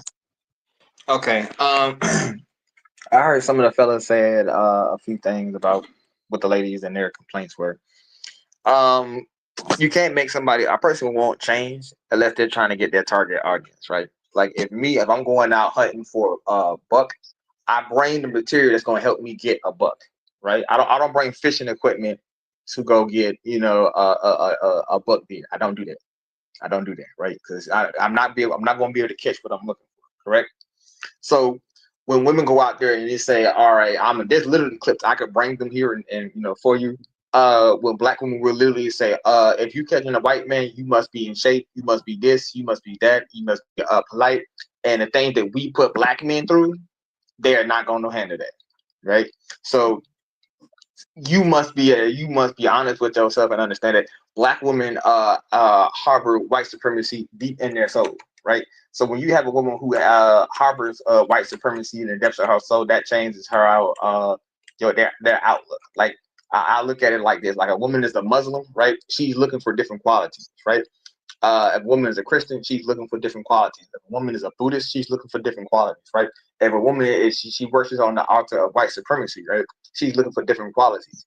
And I think the problem is most black men are do not want to admit that black women worship at the altar of white supremacy, and they make their yearly sacrifices to the chop clinic that, as Roger so elegantly put, every year or every couple of months to give their sacrifices to their God.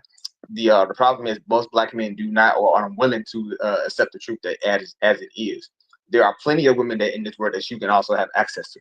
You have the entire Caribbean. You have white women in America, which is hilarious enough, right? You have Hispanic women in America also, if you want. You have the entire South America.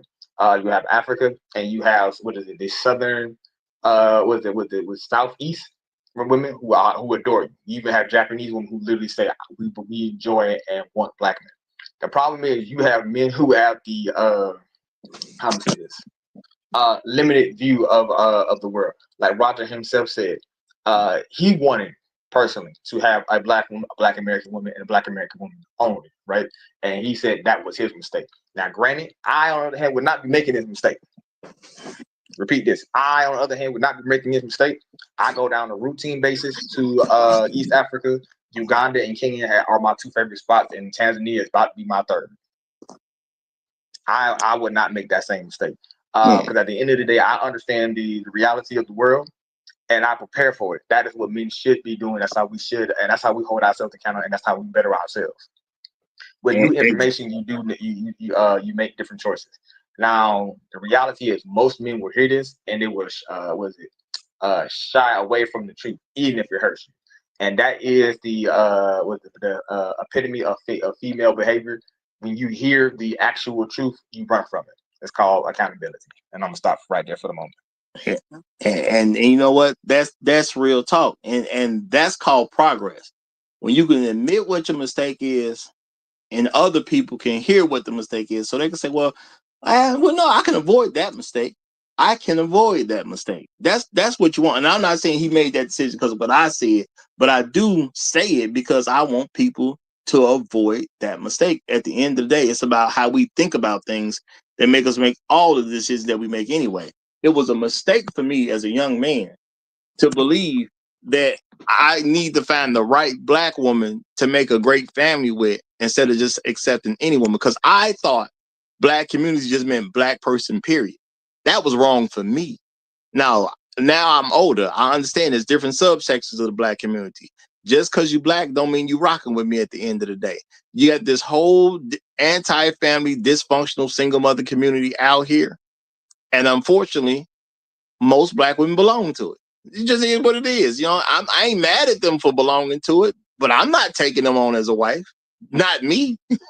If y'all do it, that's y'all business. I ain't doing it though.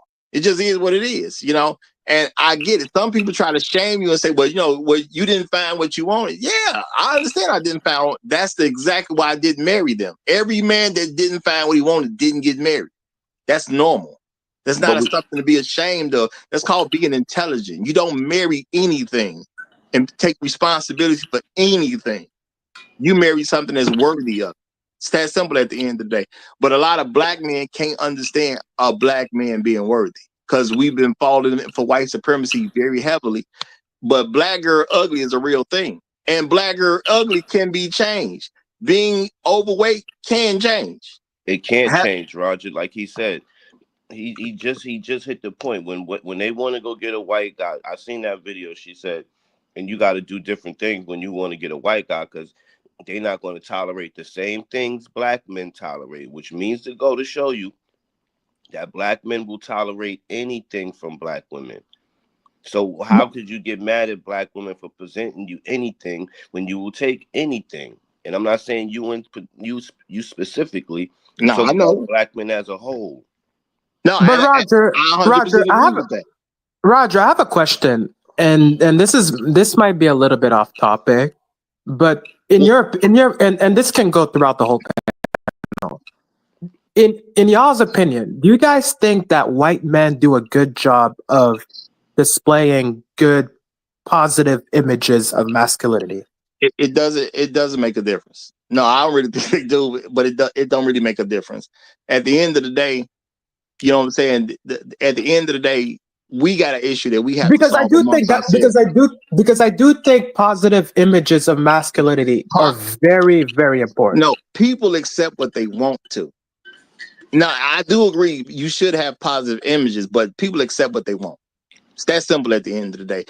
See, the issue that we have, just like I'm dealing with this particular subject of black girl ugly, it's a natural thing. We don't want to deal with this actual problem because we are trained that black women are not supposed to be criticized. Black girl ugly is something every woman could do something about.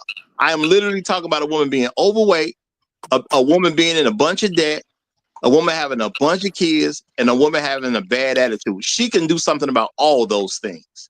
Roger, now, the kid thing would be more difficult. The kid thing would be more difficult, but she can do something about every single one of those things. Go ahead real quick, but after your question, I got to get Jado in because Jado done came up. Go ahead. I can't see the panel, so I can't actually direct the question to who I wanted to direct it to, but to the person who spoke secondly after Roger, right? That's Brad. That's Brad. Yeah, that's the only guy you're unfamiliar with. Yeah, I can't see him, so all I see is this black woman. So the evidence of that is like this, right? What was it? In New York Square, they put a giant picture, not a picture, what is a statue of an overweight black woman, right? Yeah. And there are some women who said, oh, this does not represent us. And you had other women who said, no, this does represent us. And you had one lady in particular, right? She said, this look like your mother. This is your mother. This is the black woman. She fat. She in that. She accept that as her representation because that's what she wants to be represented. she wants that to be the proper representation of a black woman, a fat, overweight, frumpy looking, with a scowl on her face woman, right? Now there was some women who did a small pushback, but those women got yelled down, right? So at the end of the day, right, you do have to accept what people giving to. Like some women, they said, we vehemently do not agree with this, right? But then you also had other women who vehemently agree with this and said, like I said, in her New York accent, this was your mother. And I'm gonna let that be it for now. Okay, I want to get Jado into the conversation. So, shout out to SB. I'm gonna say SB because I'm gonna look at some of your other comments, but I do actually like this one because you said I try to be the quote unquote weird black girl online, sharing what I can. It's a slow progression for more black people to wake up. So if you saying that you're quote unquote the weird, I'm assuming you're sharing different things. And if you're saying different, it's probably gonna be positive when it comes to black women. That's probably gonna be positive. So I gotta see a little bit more what you're talking about, but I appreciate any good work that you have been doing. But I'm gonna give Jado the flow. Jado, you got it, my brother. What's up, Raj? How you doing, man? Doing fantastic, brother. Fantastic. Man, sounds like it, bro. Sounds like it. Hey, what's up, fellas on the panel? Everybody in the chat. Peace. Peace, Shark. Shout out Replay Gang as well. My thing is, hey, great conversation thus far. My 2 cents I want to add to it. Like I've been around, a whole bunch of black men, like most of you guys have also from different regions of the country and from other countries, black men from other countries as well. And I've seen black men make concessions, man. These with these 4 categories you talk about, black girl, ugly, Roger. I think 99.9% of black women fall into one of those. No, let me say, let me just say 99%. I'm gonna write it out. They're gonna fall in one of those categories, man. And I agree with your premise and stuff. But one thing I've seen black men make concessions for a lot, like 3 other things on the list, and I say one thing on the list takes precedence over all the others, man. They can actually still have a decent chance if they change one thing. And it's the easiest thing to change, but yet seems like the hardest thing to change, which is the attitude, man. The attitude. I think that's, you know what I'm saying? Like I've seen overweight women if they have a good attitude, hey, a black man will choose them, man. If she's in debt, he'll choose her. If she has the kids by another man, he'll still choose her. But that attitude, I think takes precedence, man. I've just seen, man, over the years, man, I never thought I'd get to this point, man. But I've like grown an aversion to being around black women as a whole, as a whole. Now, does that apply? One, like I just don't even like to be around them. For the main thing is that attitude, because a lot of time, the kids may or may not be around, or I don't know anything about their debt, and they may look good or they might be, fat or whatever, man. But that attitude, man, just that, I think if they could even adjust that, man, it can still like get ahead of the game, but they refuse to. I think they like even the small things. I think black men, a lot of times we give them too many passes on all of those categories, but especially attitude, man. Just like disagreeing with someone, man. Like if I say something they disagree with, man, I get a funky ass attitude. You know what I'm saying? I get something crazy from them, whatever. Just being disagreeable, just being obnoxious, just all of those things, man. So I think I don't know. I just look at that one thing because again, I've seen brothers take exceptions to concede to certain things and accept being a chick being fat. I don't even think that's that big of a deal. They just kind of look at us as if, they look at us as niggas, man, or niggers. Let me say that. I know. So I think that's the whole problem right there, man. And I don't know how it will be adjusted or whatever. But I guess I'll end right there. Appreciate you having me, Ross.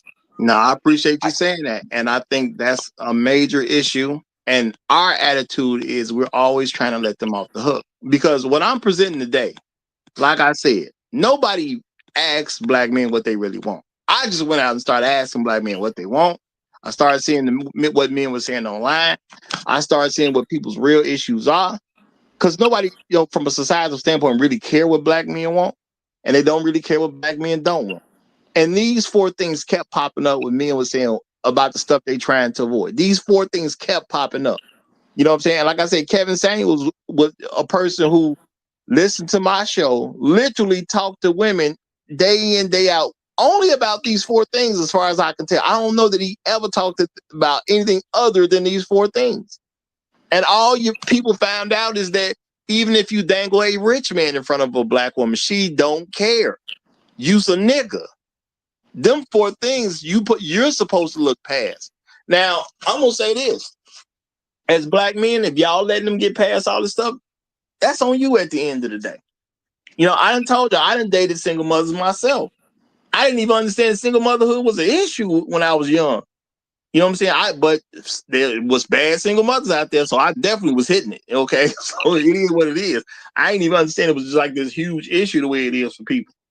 But at the end of the day, you're making concession. You don't make her make any concession. That don't work. If you're gonna accept something from a person that's not the best thing, and I'm not saying you can't do that, because I don't believe in trying to look for perfect people. You're never gonna find people without flaws. But if you don't make somebody give up something extra somewhere else because you're letting them do something that they shouldn't even show up with you with, that's you creating a problem. If you come to me with kids, you're going to have to pay for them kids some kind of way. You got to pay for the fact that you came with kids. It's going to be an issue. So like I've said plenty of times that if I'm with a woman, I don't care whether she works or not. Now, let's say I did accept a woman with kids. Well, if your kids ain't grown, you have to work. I can't be with you and you don't work because you brought kids into the relationship. So you're going to have to bring in extra money just to provide for these children because they're not mine. Like, you don't make women make concessions about stuff. You know what I'm saying? Make them feel some pain for the stuff that they did wrong. Every child thing that goes up, well, little Tony gotta buy football equipment. Well, you about to buy little Tony's football equipment. You know what I'm saying? Guys won't even do that. Now, myself personally, as I said before, if we marry, I'm gonna control the income anyway, so she ain't gonna really even have, she ain't gonna even understand where it's really coming from. But all that stuff gonna be taken care of without it costing me any kind of major issue. But you got to stand up for yourself at some point. I am not saying that you can't take a woman who has any of these things, but as black men, y'all don't even give yourself no credit for taking on women that don't technically even deserve you. I don't know why black men think black women deserve them. Nobody deserves anybody. Everybody's supposed to be earned. And if I give you a chance, you need to give me extra credit that I'm giving you a chance. Because if you got one of these problems, which is the major problems for black men, I am taking on something that I don't have to. I don't want to hear excuses. No, Roger, that's wrong. That's like what you're talking about is give you extra credit because you're taking that on. That's like a weed smoker giving a crackhead more props because he's smoking something harder. That you're not supposed to be with her, period. She has a child. She was supposed to be with the father of her children, but the reason she's not with the father of her children is because there's a Roger walking around that will take her with that man's children. Well, no. For the most part, I do agree with that. But I'm being realistic about people, and I know people gonna take on stuff, which is one of the reasons I'm single, because I won't deal with black girl ugly. I won't deal with women with bad attitudes. I'm not gonna marry a woman with a bad attitude. I'm not gonna marry a woman who's overweight. I'm not gonna marry a woman with a bunch of debt, and I'm not gonna marry a woman with a bunch of kids. You know what I'm saying? You gotta have kids grown and gone where they don't really affect me. But So am I you gonna marry a dealing with woman? Well, hold on. Am I gonna marry a woman that old? Gotta think about that. Am I gonna marry a woman that's that old? Because why would I? But you're dealing with these women because black men still having sex with them, and there are black men who's even raising them. Yep. No, I get what you're saying on that note. And my thing is, you're not gonna be able to stop that from a unilateral perspective. This is not gonna happen. Because like I said, I didn't date a single mother, so it is what it is. So I didn't been there and done that myself. I tried to have sex with a fat woman. It just wouldn't work for me. You know what I'm saying? Which I know could be funny for people. But no, I tried to have sex with a fat woman. We had a good 2 minutes of trying to make something happen. I got up and left because I was like, this is not where I'm supposed to be. I can't do it. Now other people say, well, that was rude. You really messed her head up. You shouldn't have did that. I don't know. Go through it anyway. No, I just apologize. I should have never came over here to see you. Good. Yeah, I done heard people saying, well, you just want sex, go get a fat girl. She gonna do it. But hey, bro, I can't perform under these conditions. So I leave fat women alone. I don't talk to them because I know what's gonna happen in the bedroom. Nothing. Just that simple at the end of the day. Nothing. And let me ask you this question. The person that told you if you want to have sex, go and a fat girl, she gonna do it. That was a black man, wasn't it? Oh, yeah, it was multiple black men who said that. That's what I'm saying. Absolutely. We are the problem. It's like sneakers. If people didn't like Jordans, they wouldn't keep making them. That's why I kind of try to make the point, and I see what you're saying, Roger. Your point as far as fat broads, man, or fat black women particularly, man. I mean, somebody's out here, getting at them, man. I still think they can get a husband if they're fat, and then they on top of that, they might have a kid or two, and then on top of that, you throw in a funky attitude. You know what I'm saying? Like, I think a lot of times if they would even adjust their attitude, they would increase their chances of getting a husband kind of exponentially, I believe, man. I'm not saying like they're going to be the cat of the talk of the town, greatest catch or whatever, but just even that alone. But yeah, dudes are, they knocking down these black fat broads, man. Well, see, my thing is we make excuses for what their situation is. Now, I'm not gonna act like it ain't some guys out there doing certain things. I understand the real world, but if black men can't tell black women to their face, you black girl ugly because you got a bad attitude, you fat, you got a bunch of kids, or you got a bunch of debt, then that's problematic because that means we don't confront stuff the way we need to confront. And my thing is, this ain't our fault. It's the women's fault. Because no matter what somebody tells you, if you do the act, it's your fault. It's that simple at the end of the day. If you do the act, it is your fault. But black men don't really want to nail down black women on what their fault is. These are major issues for black men across the board. I talked to a lot of men about this stuff. I went to listen to a lot of men online say what they don't want or whatever the case is. I even did some little surveys and things like that. These are 4 major issues. And again, Kevin Samuels was only talking about high value men, did a whole show for, I don't know how long he did that, maybe the good 2 years that he talked to women, or close to 2 years. And even when you present them with a high value man, as he described, they still made excuses. They just didn't care. They didn't care. And because real talk, if they would have cared, they would have stopped coming. Women wouldn't have kept coming with bad attitudes if they cared. Women wouldn't have kept coming fat if they cared. Women wouldn't have kept coming with a bunch of kids if they cared. Okay, women wouldn't have kept coming with a bunch of debt if they cared. The man talked about these 4 problems all the time. And like I said, I knew what he was doing because I was the first person that I know of to make presentations about these 4 problems. He was one of my subscribers. So I recognized what he was doing right from Jump Street when he started talking to women. And I also recognized that women didn't care. They didn't. They just didn't care. They didn't have, they cared, but they still understood. The kid is never going to act correct if you're always giving them prizes and stuff, even though they're doing bad things. You're never going to be able to correct a child's behavior. And if we the leaders, that means that we're supposed to be correcting behavior, but we're not. We're actually helping this behavior move forward by even giving them that attention, sexual attention. Well, my thing is, I think black men got to break away from we're their leaders if they're not with us. I do believe black men are the leaders, but you're not accounted for if you're unmarried, and that's an issue. And my thing is, even in that position, look, lady, I understand you want a husband one day or whatever, or you want a relationship. I can't rock with you because you either fat, You got too much debt, you got a bunch of kids, or you just got a bad attitude. If black men ain't gonna say it and actually walk away sometime, yes, it doesn't give them room to change. And I've been saying for the longest that black men's major problem is they don't break up with women. The average black man has broken up with no one.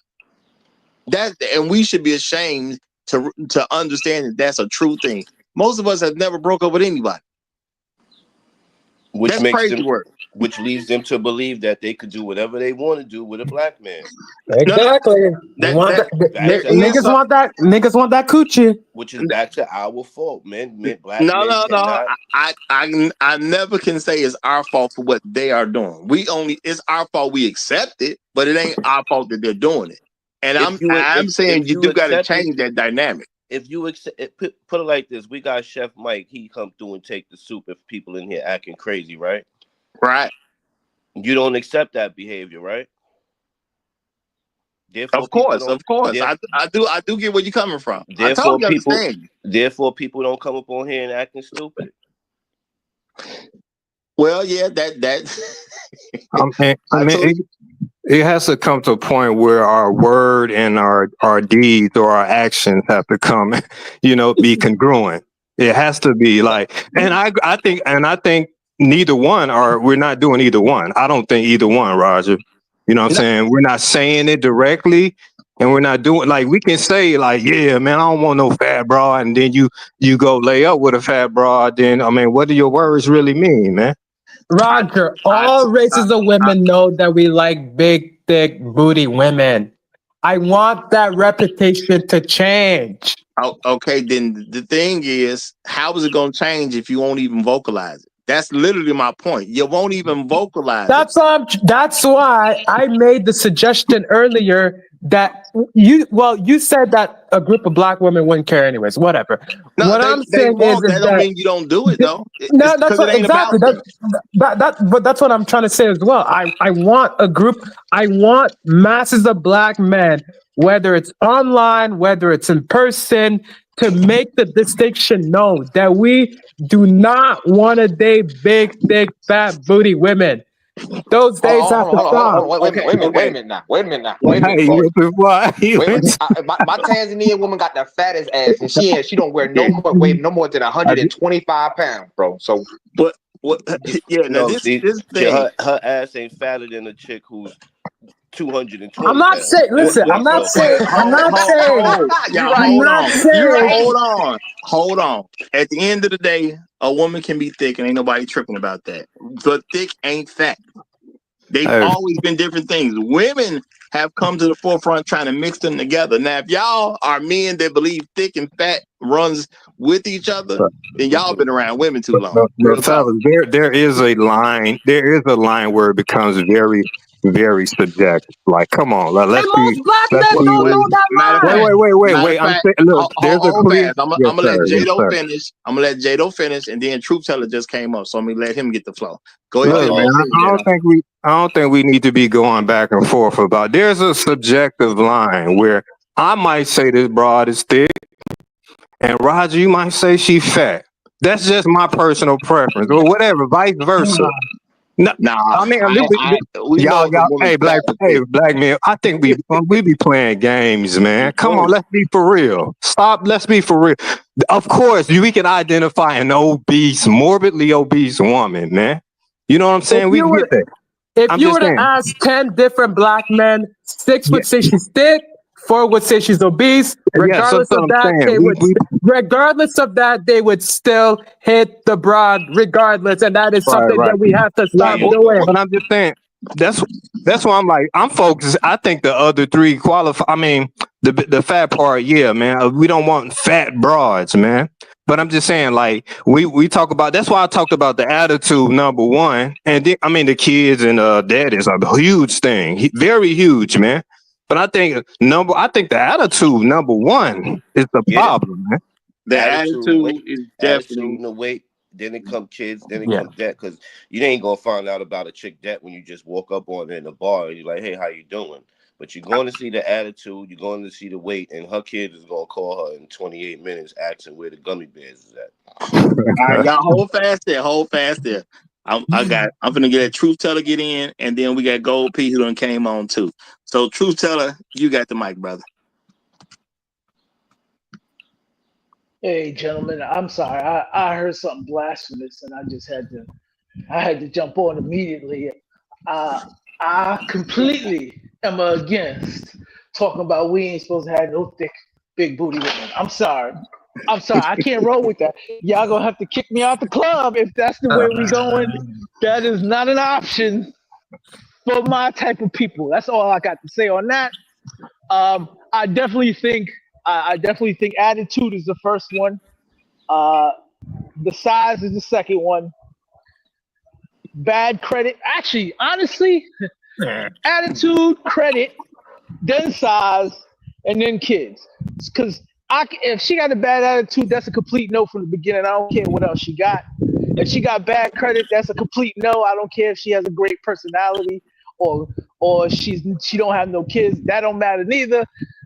If she is overweight, if she has a nice personality, and she can take care of me, I'm willing to settle as long as she a good woman to me. We can work that out. It's all right. The kids, we might be able to work that out depending on how good of a wife she could be. So, it all depends. But listen, I'm not blaming no niggas for hitting no fat chicks. All right? I don't know why y'all niggas want to keep doing this. Y'all are brainwashed, and you know what? I'm gonna tell you how. Because for some strange reason, y'all think that just because she's your girlfriend, you're supposed to treat her like your wife. And I keep telling y'all, that is not a gray area. If she's your girlfriend, she should not get wifely benefits. If she's not good enough to be your wife, you shouldn't be treating her like your wife. We don't do pretend house. And that's what niggas like to do. They like to play in that gray area, to convince her that, yeah, we together. We don't have to get married. And, y'all want to do that. That's the problem. Because if a dude is not treating her like a wife, there's no expectations to get treatment as a wife. So if I hit a bigums, it won't matter. Not only that, if I hit a bigums and she gets nothing else from me, she's not going to think she's the greatest thing in the world. She's going to think she's exactly what she is. Not a wife. Not my main girl. Not the person I go out in public with. Not the person I tell my mama about. Y'all niggas be playing games. Y'all play games with this gray area as far as how you treat women. And some of it is the brainwashing. You're supposed to treat a woman good and buy her flowers and blah, blah, blah. But if you never gonna marry her, what's the whole point of going in on all of that? And it's for coochie most of the time, but we don't know when to draw the line. You don't treat a woman like a wife just to get coochie. That's just ridiculous. You don't treat a woman like a girlfriend just to get coochie. They're not even girlfriend material. Hey, you might. Before y'all go down that road, that Gold P is here. I gotta let Gold P get in. Gold P, you got the mic, brother. Hey, what's happening? Gold P, what's good? What's happening, brother?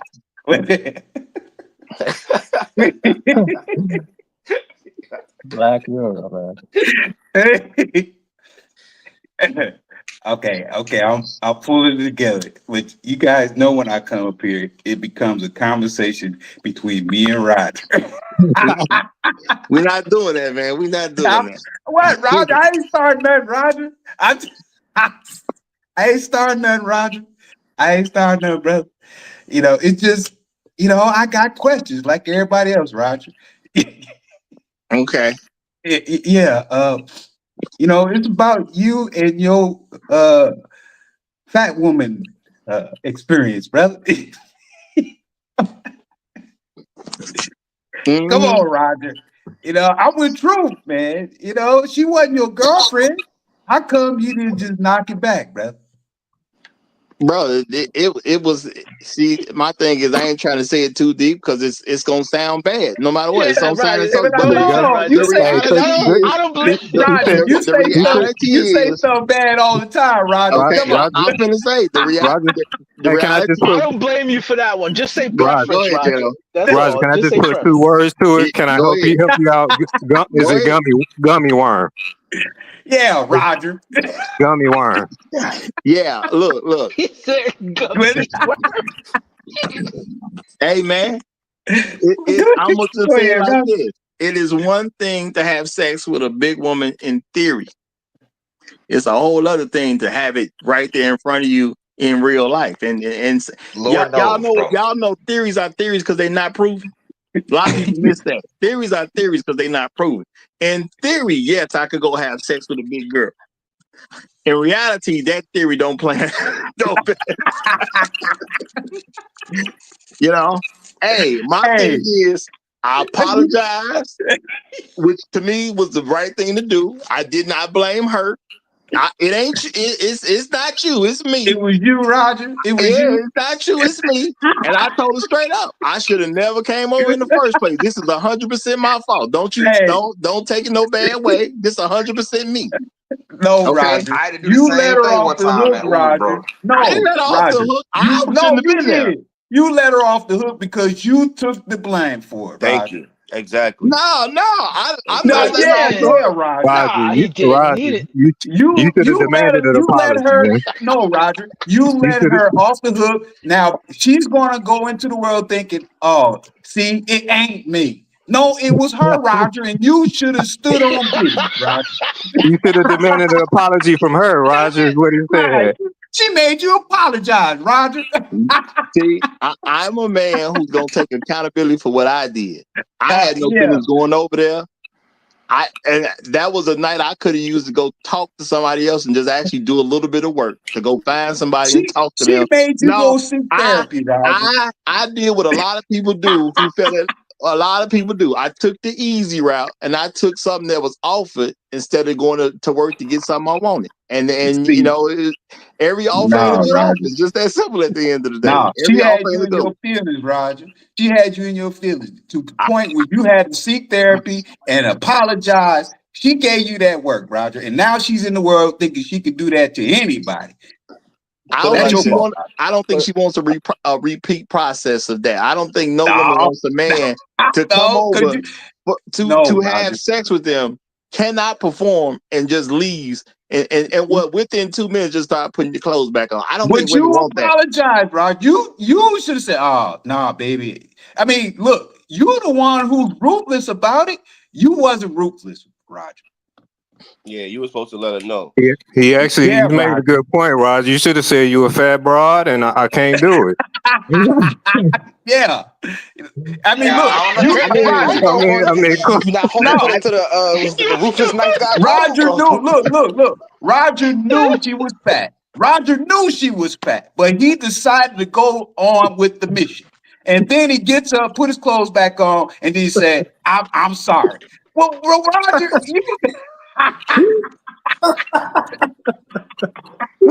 Now I see why Roger tap dancing up here because he part of I the know, problem. right? I mean, technically, no, but we have to be honest though. We Roger have to part be of the honest. damn problem. No, we have to Hey, be honest, man. Roger said did an impossible mission, and like in the impossible mission, he couldn't accomplish the mission. So I understand, bro. No. We understand. We understand. Roger failed. It's an impossible mission, though, Going bro. in on Roger. It's I gotta Mission say, impossible. I gotta say, I don't think I failed. I think I would have failed had I went through with it. That's what I think the failure would come in. But you did go through it emotionally, Roger, because you were in your feelings to the point you apologized, bro. You did that. Bro, You did that. I apologize No.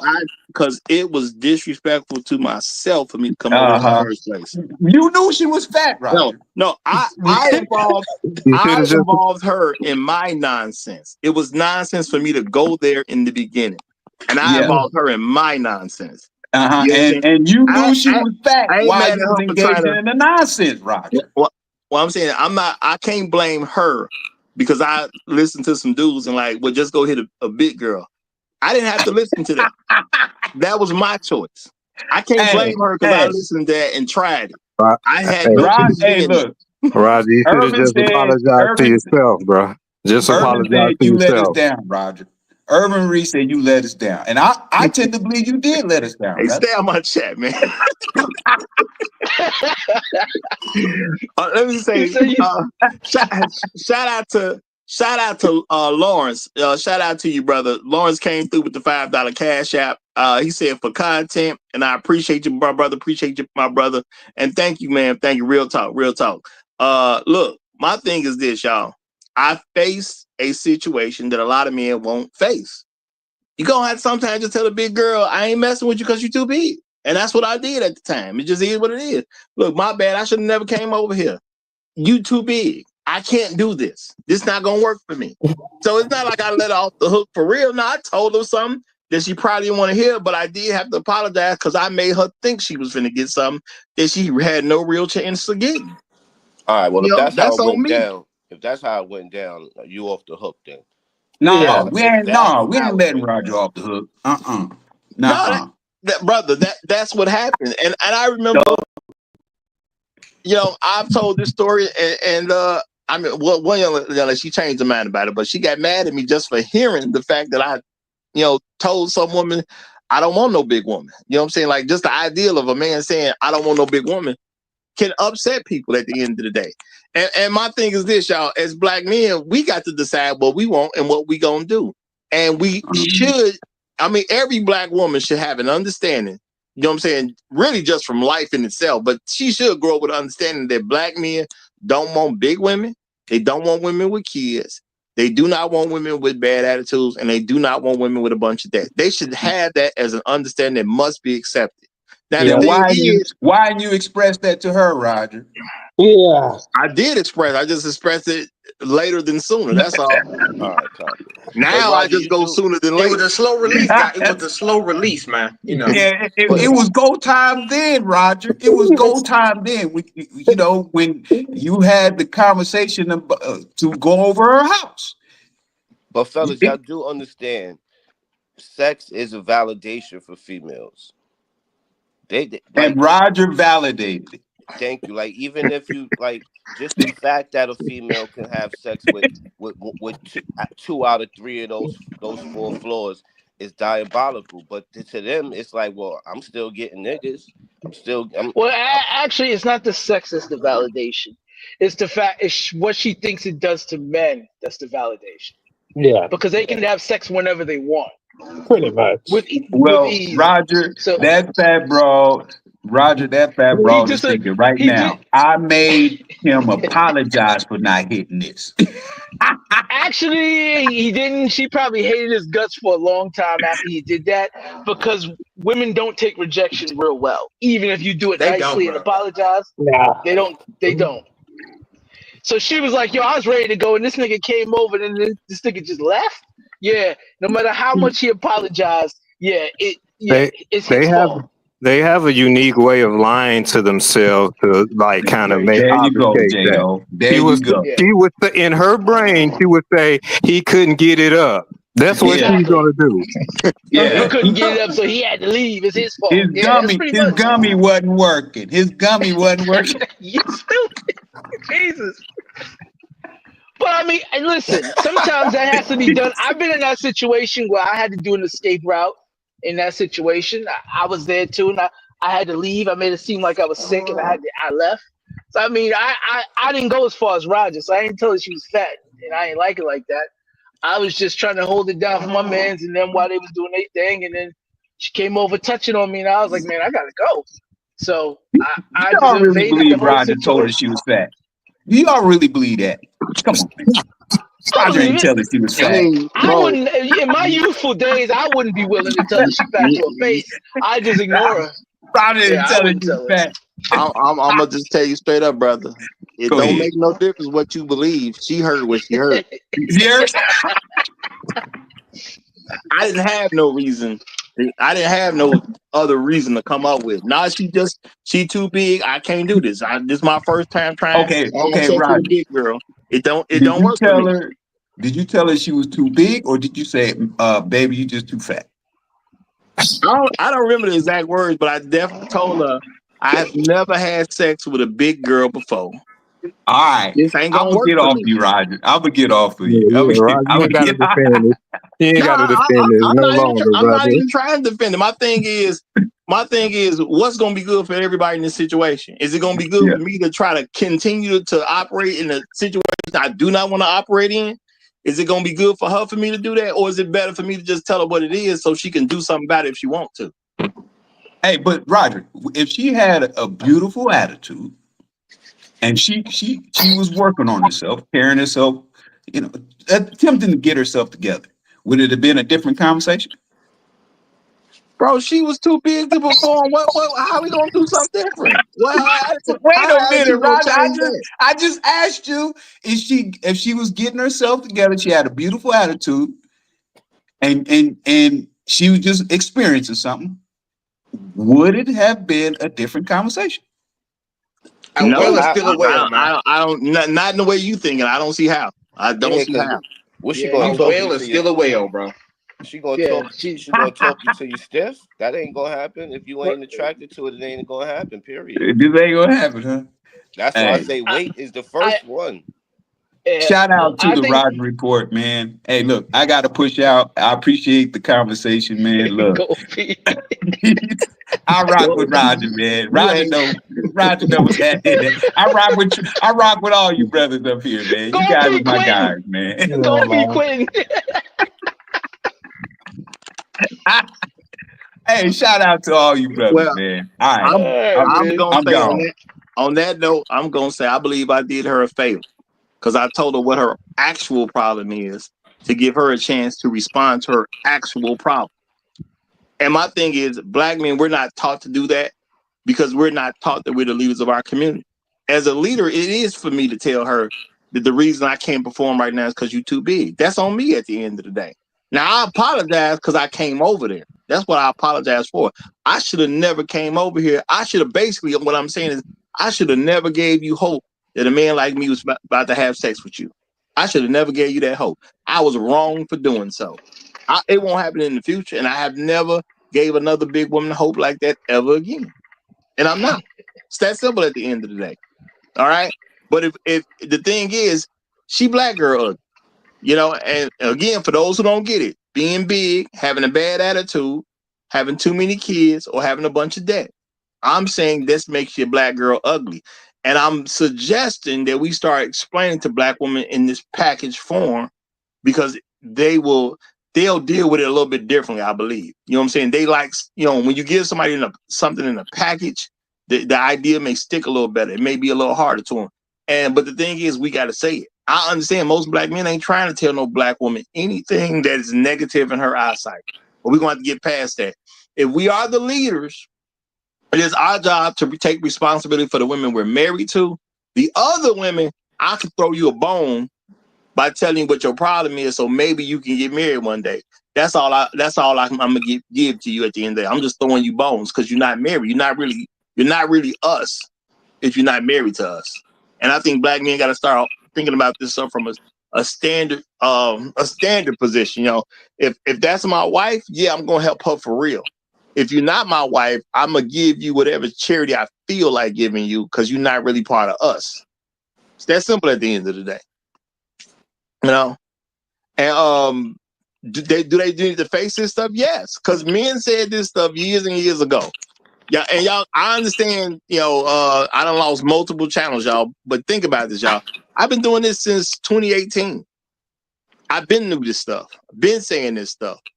But black men don't. We're just not confrontational enough with women because we so worried about how they're going to react and what they're going to do based on their emotions.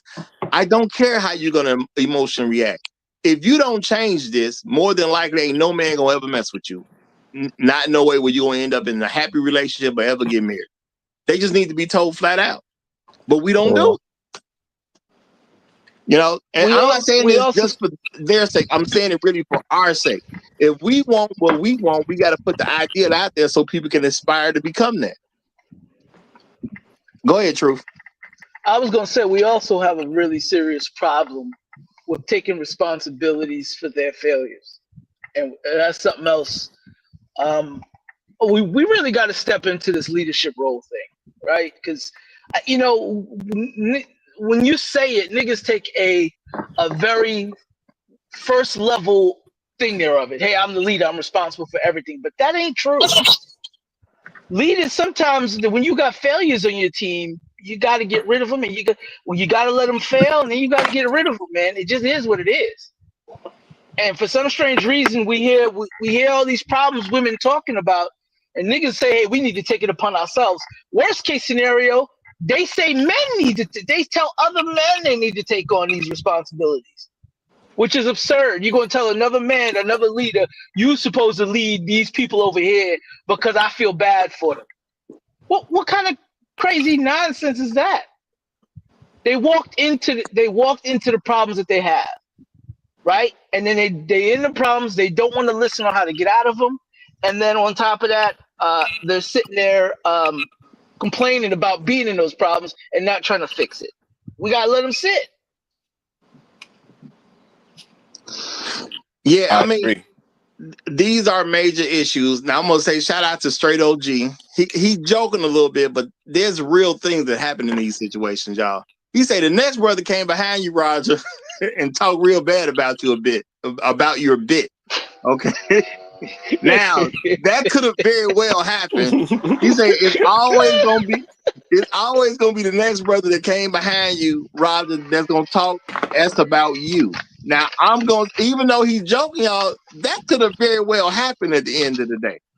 Because a lot of black men don't believe in I tell you this, back in the day when I was growing up, we didn't believe in dirty macking.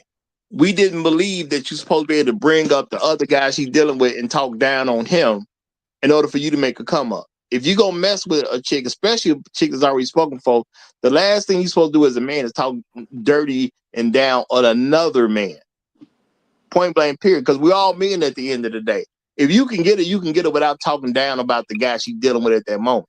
Plus, it ain't gonna really come out right for you anyway, because usually, even if you can talk down on the man, I'm not saying you can't get a woman to have sex with you at that particular point because she's mad at the guy that she's dealing with, but usually she's just gonna revert back and go back to him anyway. And then, what did you get if you could actually get her and she don't double back? If you can take a woman from a man, you have a bona fide hoe in your hands. You got a certified hoe in your hands. Only a hoe can be taken from somebody else. It's that serious. It's that simple at the end of the day. And that should be an issue for black men. And I get it. Black men don't think about these stuff because a lot of us, we're born in these single mother homes and we don't spend any real time around other men that have real conversations. But back in the day, y'all, we didn't play that dirty mac and stuff. We didn't act like girls because girls did that. We were trying to be something different than girls. I just talked to my nephew yesterday. It's a bag he had to carry or whatever. And my sister was saying something about what's that man purse or that man bag that he should carry? I was like, there is none. No, it's a bag that they make for men. No, there is none. There is no bag made for men to carry like it's a purse. No, don't they call it a purse? There is no bag made for a man to carry like a purse. There is none. Point blank, period. Now, he had to take some stuff with him, so he got this small bag, and I was like, no, that's a case. No, that's understandable. We got to take a case. And even he was like, no, I'm going to put it in my book bag. Now, let's think about it, y'all. School not even in session. He was like, I'm going to put it in my book bag, because at least he had enough pride about himself that he don't even want to be seen where somebody can even mock him for having anything that even look close like a purse. And I just told him that's how you supposed to be. I ain't never grew up trying to be no girl. And I say, I understand they trying to make all you young boys gay now. I get that. You know what I'm saying? They had a problem with that stuff too. We talked about it later in the car once we was rolling. But you know, I ain't finna shift to the other side in no kind of shape, way, or form. As leaders, we're supposed to be dictating what our community deals with. And that's what black men need to do. But you should never let a woman off the hook for what she did. I don't care what a man did. I cannot let a woman off the hook for what she did. She's responsible for herself.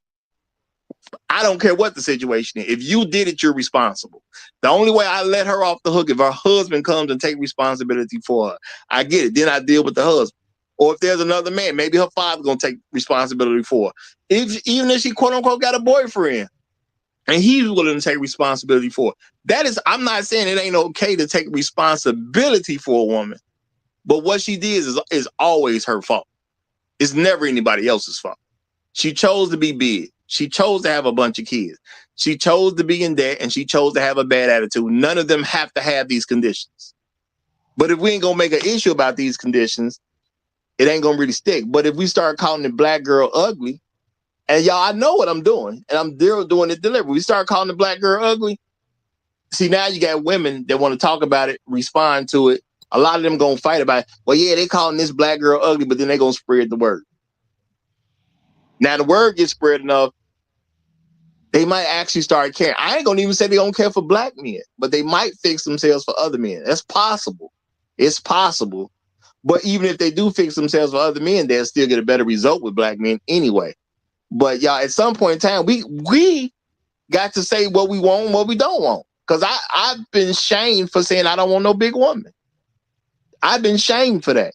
And I've always told y'all I don't care. I don't want to be with a fat woman. I just don't care what the situation is. You know, I just don't care. And you know, and people, and the best I could give folks was, hey, there's some men who be with fat women because she had his kids, and he accepts her. She got fat over time. All that's well and good. Maybe, possibly, I love my wife enough that if she has my children and gets fat over time, then I can accept that. But real talk, I ain't trying to hear nothing about no fat woman right now. Just is what it is. You know, I ain't moving on that. I don't move on bad attitude. I don't care what they talking about. I don't move on a bunch of debt. I don't care what they talking about. Okay? And I don't move on a bunch of kids no matter what they talking about. Just is what it is. You know, I ain't saying you a horrible person because you involved in one of those situations as a woman, but I'm being realistic. I ain't finna mess with you like that. I ain't marrying you. You can forget that. It's just not gonna happen. Have some grown kids, get it out the way. And you know why I tell women stuff like this? Because they might stop. You catch a woman with one kid, let them know ain't nobody gonna really mess with you like that until your kid is grown. They might actually stop having kids. You know, it's better to just have one or two than 3, 4, 5, and 6. You're actually helping at that point. You ain't got to marry her to help her, but you can help her at that point by saying, hey, who really finna deal with you and all these kids? You know, I seen a meme where I guess it's a small video. I didn't get it. I didn't understand what the purpose was because they didn't put enough information to really tell me what the purpose was. But it was a woman who was 35 years old who had 10 children come out. Now, you would hope that she's married, but there was no mention of a husband at all. So I don't think she was. She's 35 years old, 10 kids, y'all. Now, is that a woman who thinks having kids is a problem? I don't think she thinks that way. Now, I'm hoping she just married and they didn't show it. That's what I'm really hoping. But, you know, these things have happened. There's a famous thing I dealt with on another channel where you had a woman with 15 children, and she's talking about who gonna pay for these kids. She had 15 kids. I'm about who gonna pay for them. Like she shouldn't pay for them. How about they're yours? You pay for them. But we don't tell women stuff like that. I don't care about your kids' problems. They're not mine. Men don't even say simple stuff like that. You know, I've had women try to get me to pay for their kids because I told you I done mess with single mothers. That's not even the issue. But if I don't want to pay for something, I don't want to pay for something. I'm not responsible. And I will do a show again about rules men should deal with if they're going to even deal with a single mother. But, you know, if y'all don't take none of the rules seriously, I can't help. Okay? Somebody got to take a rule seriously at some particular point in time. But black girl ugly is a real thing. Men may not have thought about these different things together, and I can understand that because, like I said, nobody ever seemed to have checked with men on what they actually don't want and what they actually do want. So people just don't check. I get it, especially black men. You know what I'm saying? So I totally get, you know, ain't nobody asked. But if we can't say it, ain't nobody gonna ever say it. Okay? And shout out to Debonair brother. He said, you did a show on that? That it was a classic. Thank you, brother. Thank you. I appreciate you for saying that, brother. I try to make classics here and there. I do. I try to make every show a classic. Real talk. But y'all, it's just real stuff that has to be dealt with out here. And I don't understand why it's bad for black men to promote that we do not want women who have got a bunch of debt, a bunch of kids, a bunch of weight, and a bunch of attitude. Why can't we just simply get on board with that? Because to me, it's easy.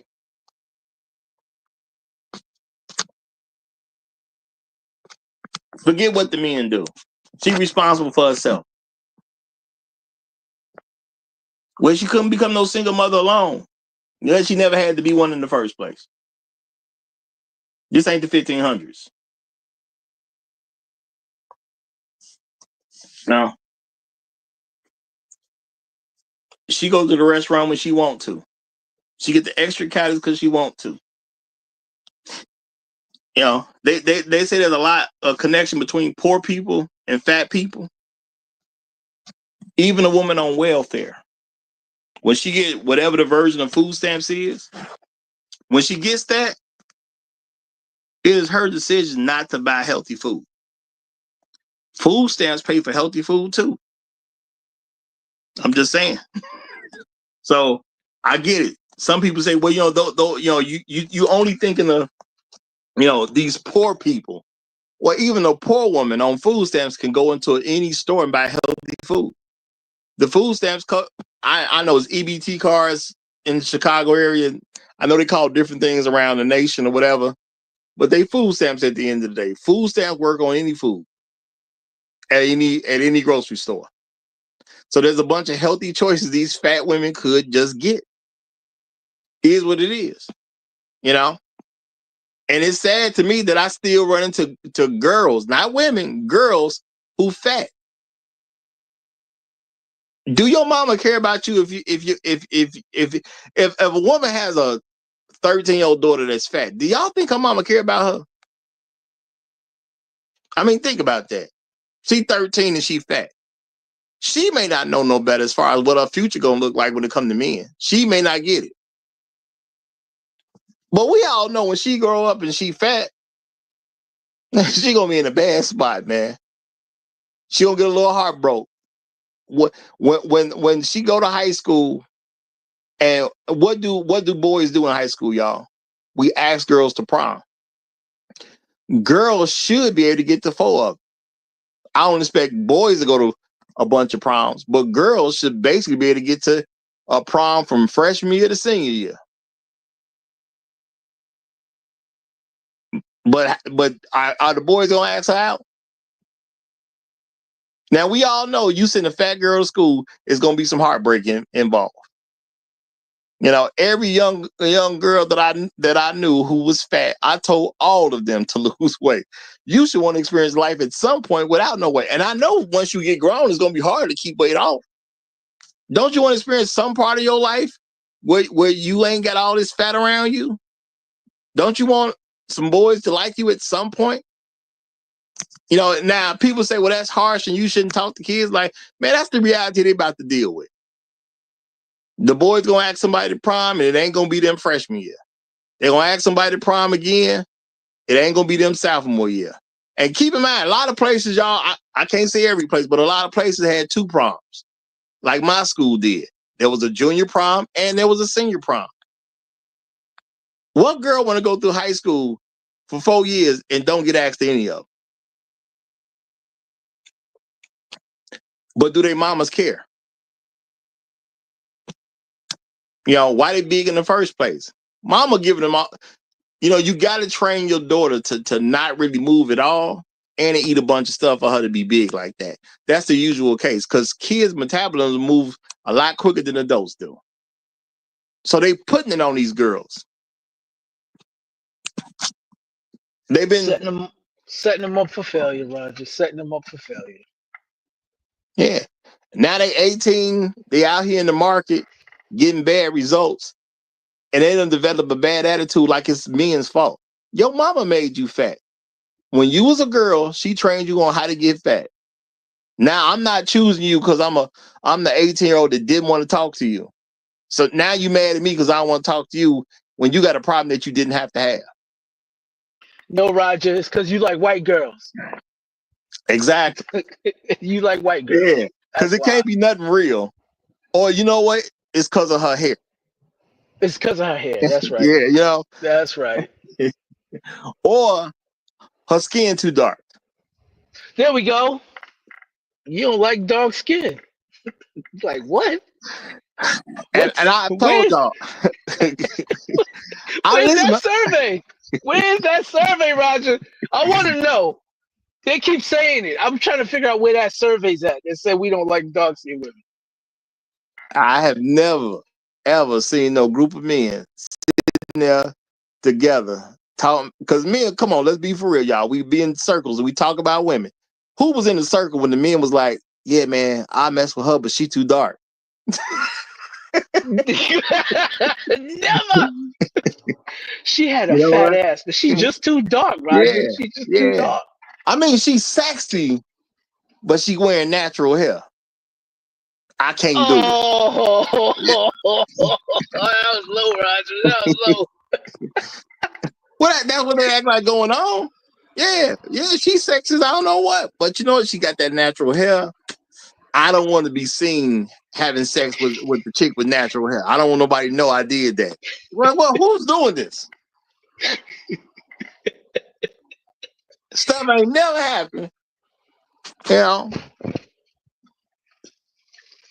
I think they think we're like them. I think they think we like them. Because I swear, I done overheard some like group of women talking. They say some of the craziest stuff in their conversations. So I think that's a little projection in that they think we get around and we talk like them. And we just say off the wall stuff and everybody accepts it as normal. Because in our circles, if you say something off the wall, everybody gonna look at you like you crazy. You could say that in a black dude circle saying, hey, she fine and all, but she just too dark for me. Listen, yo, you'll get ragged on and then some nigga go take her from you. So good luck. I done sat there as a young man hearing about a bunch of dark-skinned women that look good. And people, now, over time, me and Dia started talking about the problems they had. But their skin color wasn't mentioned. I don't remember no brother talking about Kenya Moore as a problem over skin color. Now, Kenya Moore been talked about by men in a negative way. But I don't remember nobody saying her skin color. Never. I ain't never see it. You know? It's just way too many of them at the end of the day. There's just, matter of fact, they had a whole line of products for women called Dark and Lovely. If anything, what happened to the blacker the berry, the sweeter the juice? But now men got a problem with your skin color. It don't make no sense. Hey, honestly, I still think it's projection because that's how they think about dudes and that's how they think about other women. The lighter you are, the prettier you are. They want them light-skinned babies. With the light eyes, that's what they want. With the good hair, I know there's this discussion about good hair, but as a man, as a black man, I ain't never had a discussion about good hair with no other dudes. I'm sorry. We never had a discussion about, yeah, man, if you ain't got curly hair, man, I ain't messing with it. But I have never heard that ever. Hey, bro, what's going on? Oh man, everything good. What happened to Tina? What, ain't you rocking with Tina? Oh man, I had to let her go because we did the do, and I ran my fingers through her hair. They got stuck. Kitchen wasn't right. I sprained my finger because I ran it through Tina's hair. You know what I'm saying? And I just can't rock with that natural hair look. I can't rock with that. Yeah, I ain't never had that conversation, y'all. Never had that conversation. Now I heard some other stuff why Tina wasn't there, but it was never. It wasn't her hair. That wasn't the issue. Real talk. It just wasn't her hair. But real talk. When we think about the problems that black men have, and I know ain't nobody really did no surveys and things or asked black men like I have. But when y'all hear me say it's because black men have an issue with attitude, women having too many kids, women having too much debt, and women being overweight. Is this what y'all not hear? When you think about it, I don't think nobody needs to take a survey. Is the stuff I'm saying really hitting home? Because I think whatever you've been exposed to, this stuff has been said around you. That's what we got a problem with on a large level. I'm not saying it's the only things we got a problem with, but you will consistently hear men say that they have an issue with this stuff right here. Okay? And if you ain't gonna tell women the truth, you know, I mean, they ain't gonna change because you tell them the truth. I'm not saying they're gonna just change because you tell them, because I really honestly don't believe if brothers just start telling the truth, women gonna instantly start changing. I do not believe that for a hot second. What I do believe is it's a step in the right direction for men to be more of leaders in our society. And that's what I care about the most. Okay. Men being more of a leader, more comfortable leading in our society. I ain't saying the women gonna change right away or anytime soon. I am not. Because it seemed to me that black women ain't gonna change unless somebody forces them some kind of way. That's what it seemed like to me, based on what I see. You know, I can hope for better, but I'm pretty sure until they're, and at least they got to feel like they're forced for them to really go through some changing. It ain't too much really finna happen. But Tunnel Runner then came up, so let me go ahead and get a mic to Tunnel Runner. Tunnel Runner, you got it, my brother. How you doing? How you doing, brothers? How you doing? Fantastic, brother. Fantastic. I mean, I know what you're saying. I hear what you're saying, but I mean, I got black brothers that are going to Africa. They're going to Colombia, and they find the blackest sisters they can with natural hair. So I don't know what they're talking about because they're going all over the world and finding the blackest sisters they can find. But they don't. It's not important to them about their blackness. They're important about looking for somebody who can cook and clean and can take care of them and you know want to wash their feet and want to appreciate them. They ain't looking for the color scheme or the hair patterns. They're looking for the best women that they can find. Well said, brother. Well said. You know. Now I'm gonna say it's somebody in the chat named Ola. Okay, maybe we touching a nerve with Ola. Okay, because I'm tell y'all what Ola is saying. All right, I'm scrolling up to see the comments beforehand. Ola is saying, "You lying, black women don't let you touch their hair." That was not a good defense. So the black women don't let us touch their hair. Okay. I'm not gonna say there ain't a lot of truth to that, but that's not a statement that helps them. And matter of fact, I'm gonna let y'all see it so y'all can see I ain't making this stuff up. This is what this person is actually saying. Ola also said folks gotta stop capping them for YouTube. Okay, where's the cap? All right. Black women have an attitude because y'all treat them like, I'm gonna say the S word and be lying so much. So Ola is blaming black women's attitude on men because we lying on them. Ola, nobody can be responsible for your attitude. I don't know how old you are, but I'm going to assume you're an adult. You do what you want to because that's what you want to do. It ain't nobody's fault about your attitude. And see, this is the thing with a lot of black women, just totally unaccountable. Black men lying on them. What did we say is a lie here? We're saying black men don't like black women with a bunch of kids, a bunch of debt, a bunch of attitude, and a bunch of weight. Where's the lie? You're not making any level of sense at all. Now, Ola also said, I don't have problems with women. Y'all must be the problem. That's why y'all dudes be on social media gossiping about women. Look, you must don't understand what you mean. Because you said, I don't have problems with women. I ain't got problems with women either. And I'm saying that based on how you saying that. But what that got to do with anything I'm saying being the truth about women? What does that you having a problem got to do with women? I get plenty women and I throw them back because they're not good enough for me. You probably don't respect yourself. every woman's probably good enough for you. Now, I'm not saying that to really point no finger because I don't actually know you. So I'm just using you as an example. Your issue is every woman's good enough for you. That's probably your issue. And I'm saying that's a lot of black men's problem.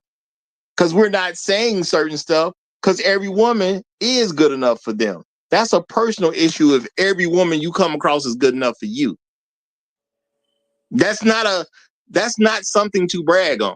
I know men like to brag on that because they think in this way that women are always better than them. Okay, you think in this way that women is always better than you. And Ola saying, "Ha you trick." No, I'm not trick. I'm telling you something about yourself that you need to listen to. If every woman is good enough for you, that says something about you. You don't get that? You're supposed to be a man with some. Well, I'm assuming you're a man. Maybe you're not a man, but men supposed to have some level of standard. Every woman should not be good enough for you. Point blank. Period. You at some point in time got to be able to say to a woman what you have a problem with. And if you're not going to do that, how can you be a leader? Now, if you're not a woman, you make some sense because I don't expect you to make sense, meaning you're not making sense and I not get it. But if you're a man, how can every woman be good enough for you? Think about that. How can every woman be good enough for you? What kind of man are you when every woman is good enough for you? But all I'm trying to do is encourage black men to just go and put it out there so everybody understand when it comes to brothers, these are issues we got. Don't even show up with these issues. That's all you got to do. I know that's a scary place for folks, but that's all you got to do. Now, Ola, what I'm gonna do for you, because we got 15 more minutes to show. You can hit the link and come on up here if you want, because I see you talking about gossip and stuff like that. Nah, ain't nothing we talking about gossip. I'm talking about things that women are actually doing. I ain't putting no names attached to anybody. I'm not talking about people behind their back. That's what gossip is. So if you want to hit the link and actually try to make some sense, I'm gonna welcome you to join the show. I don't think you're gonna do that because I think you don't make sense. Okay. Shout out to SB. She said, well, the title drew me in. SB, well, the title is just something I've been teaching about for years. The main issue black women have is that they're overweight, they got bad attitudes, they got too much debt. Oh, what I just left. Which one I leave out? What? Too much debt, too much weight. Oh, too many kids. That makes you black girl ugly. Cause it ain't like these black women are just truly ugly women that don't nobody want to touch. No, a lot of them be fine. Okay, a lot of them be fine. Some of them actually be in very good shape. And I know that's hard for brothers to admit sometimes. Some of them actually be in very good shape too. But they black girl ugly. They got issues going on. They got a bunch of debt and they waited on some man to come and be with them so that man can pay off their debt. That's not what men are looking for at the end of the day. It's one thing to accept that we're going to take care of a woman. We're going to help out in all kinds of situations and things like that. It's another thing to say, well, hey, I bought this car and I never ended up paying for the car, so I still owe $22,000 on it. It's on my credit report. Can you help me with that? It's another thing to say, yeah, I went and got this degree, but I never actually got a job and applied the degree. So, I racked up $200,000 worth of debt. And I worked this job while I'm making $30,000 a year. No, I'm not finna come in there and pay all that off for you. Why would I do that? Okay, why would I do that? That's not how black men are trying to operate. Women talk about they want generational wealth and all this kind of stuff, but yet you're doing a bunch of stuff to make sure you stay away from it. And then you mad at men for recognizing I can't get ahead with a woman who acts like this. I can't get ahead with a woman who thinks like this. We want to leave something for the kids, right? Cool. Understandable. So we get together to build a life, right? That's what we're supposed to do, right? Okay, so I say, okay, well, how much debt you carrying? You say, well, I owe $200,000. The natural thing for me to say is, oh, you must have bought a house already. No, I ain't got no house. Wait a minute, you got $200,000 worth of debt, you ain't got no house? Okay, cool. you must have got a great degree, okay, that we can make a bunch of money off of. You must have an awesome degree. Now, I got a degree in women's studies.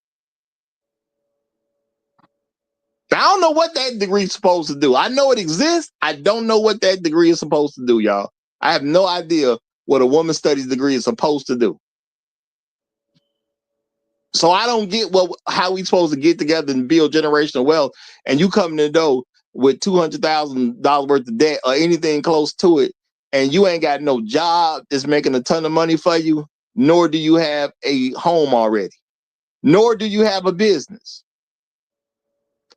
Why you got so much debt? And I'm not even saying it's got to be like 200,000. If you got $100,000 worth of debt, I'm supposed to be able to see it. Where it's at? You had a Bentley parked outside or something? What is that? You know, but women got debt, and you can't even understand where the debt coming from when you just look at their life. Where did that even come from? Because if you got a degree, but you don't go get a position, that's a problem. Because why you get the degree? I understand people gonna say, well, you know, the job market is this, the job market. I ain't saying your first job got to be the job that you got the degree with. But what about the second job or the third job? Why ain't you still trying to get to the job to justify this degree that you done spent all this money on? Don't wait for me to come through and I'm gonna pay it. No, that's not what I'm trying to do. Now, I don't care if I win a lottery and become a billionaire tomorrow. If you tell me you got $100,000 debt and you ain't got no house, and you're not like some doctor, some lawyer, you know, somewhere up in STEM, like, I'm not messing with you. You're not that great of a decision maker. Now, maybe you don't have kids, but I don't think you're a good decision maker. If something happens to me and I can't speak for myself and I'm married, the person I'm married to is supposed to be the person that makes decisions for me when I can't speak for myself. You got $100,000 worth of debt. You ain't got no house. Do I want you to speak for me? If I'm sitting down on the operating table, do you really think I want you to speak for me? You got $100,000 worth of debt, no house. You got $100,000 debt, but you don't have no career to justify why you even went into that debt in the first place. I am not tripping if you're a lawyer. Okay, you said, well, yeah, I got 180,000 of debt, but you know, I'm a lawyer. You know what I'm saying? As soon as one of these law firms put me on, we rocking. I can understand that. I'm not saying it costs that much to be a lawyer, but at least I can understand it. But you talking about anything in six figures, you know, and you ain't no house behind you and ain't no great career behind you, I ain't messing with you. Because who gonna pay that? That's my first question. Who gonna pay that? Because I ain't paying it. I can't never afford to pay that silliness. I don't care what I don't care if I got $1 trillion in the bank. I ain't paying for that. And there's a lot of men that's like that, but we don't necessarily say it. But because let's keep it real, y'all. That's why a lot of relationships will break up. We start talking about each other. Eventually, you get to the point where you start. What you should, especially if you're talking about marriage, you should get into other people's finances and see exactly where they at. Now, me, I ask up front. I'm not finna date you for 6 months and then ask you about your debt situation.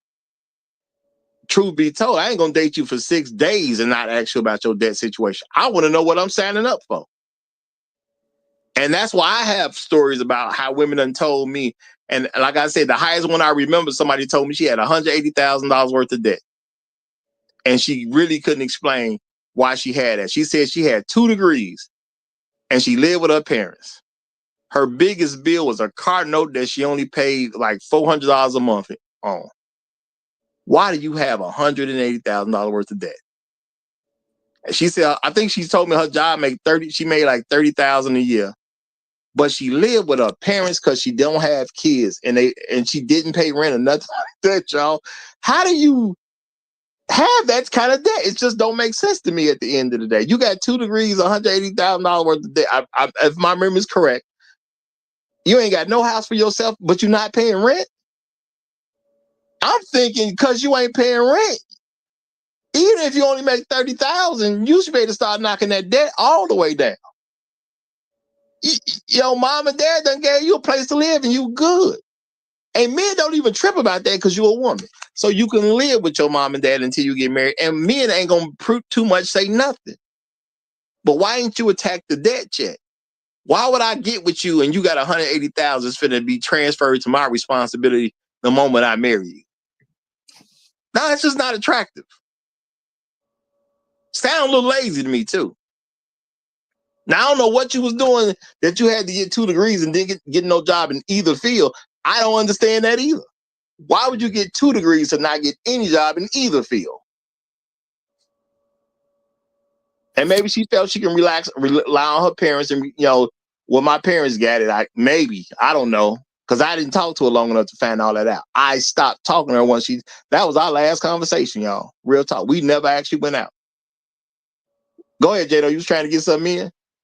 No, brother. I was just saying, when I hear stuff like that, Roz, out here, that's a huge red flag. I think she sounds like she lying about something, man.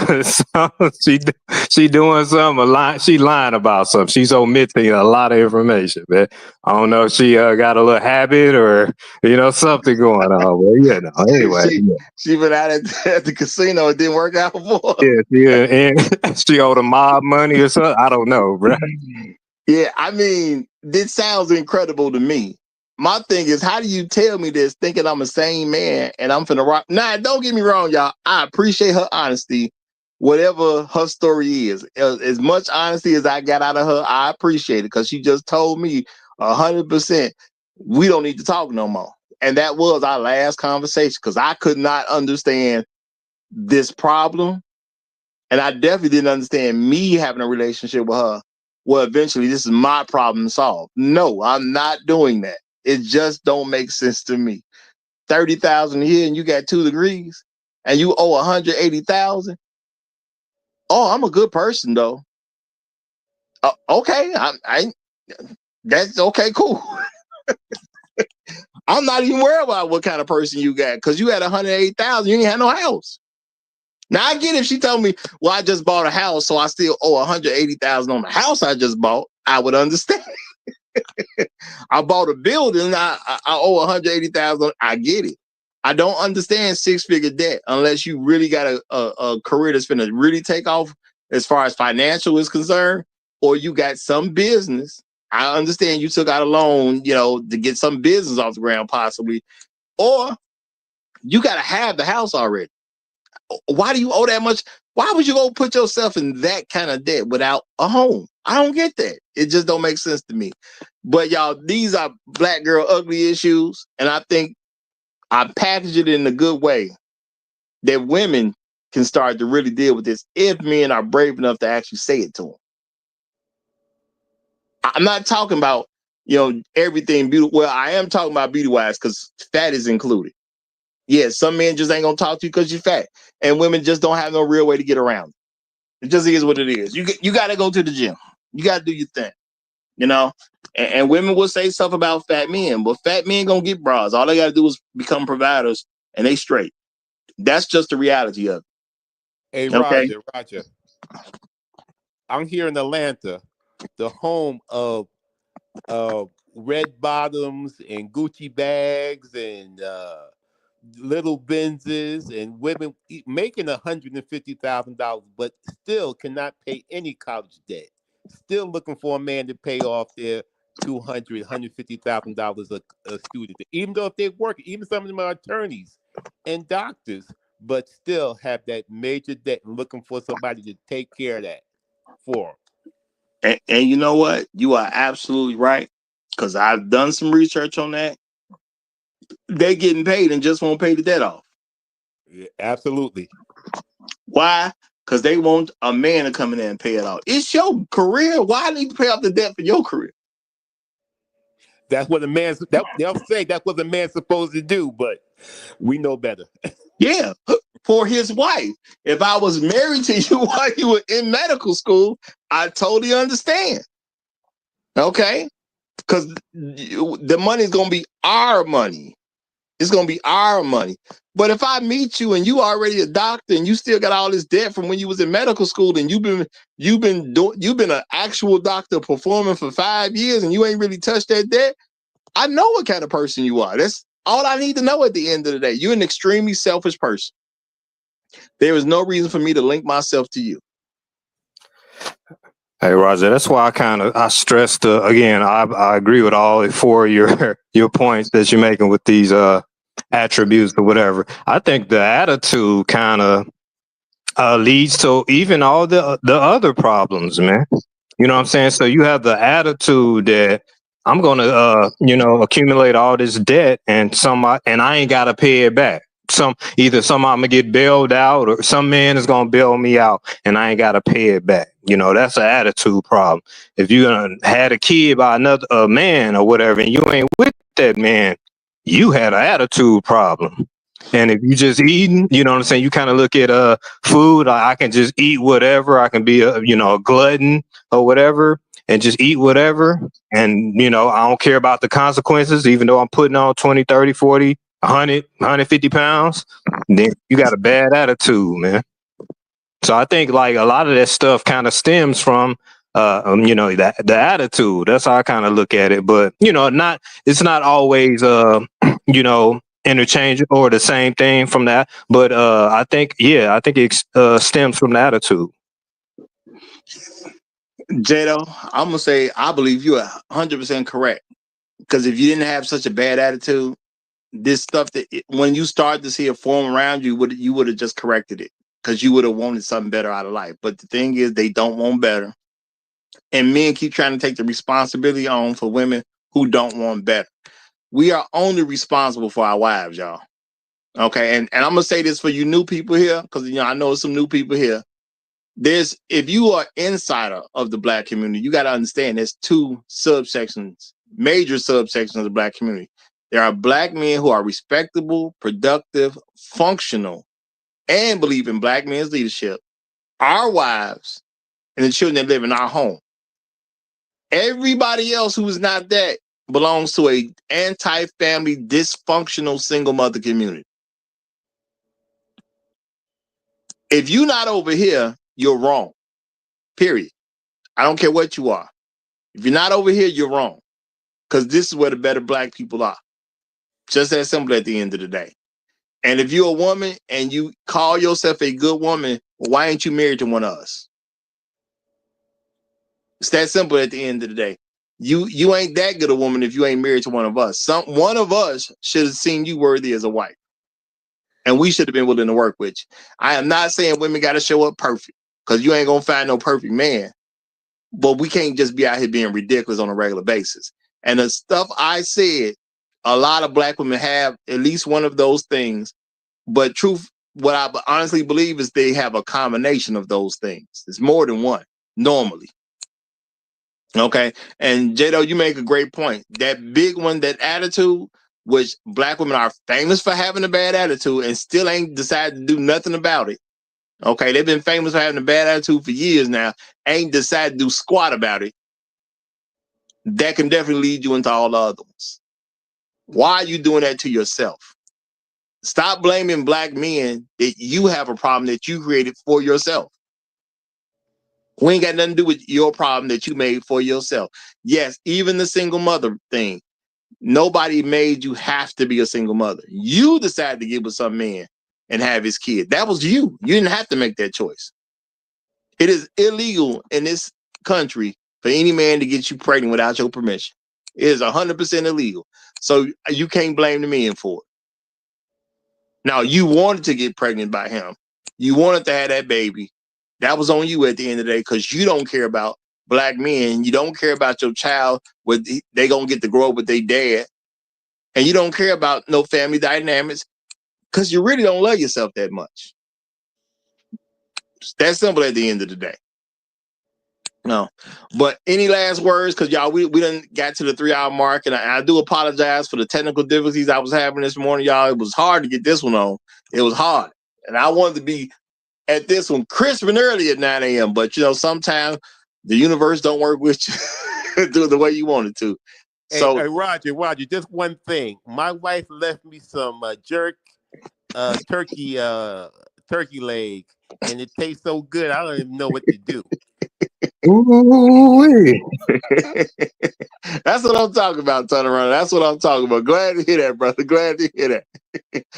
All right. Any last word from you, Jado, before I shut this down? Oh, if y'all like this type of content, make sure you hit like on the video and that you subscribe to the channel. Okay. We do this 9 a.m. Central Time. I had some difficulties this morning, but we do this 9 a.m.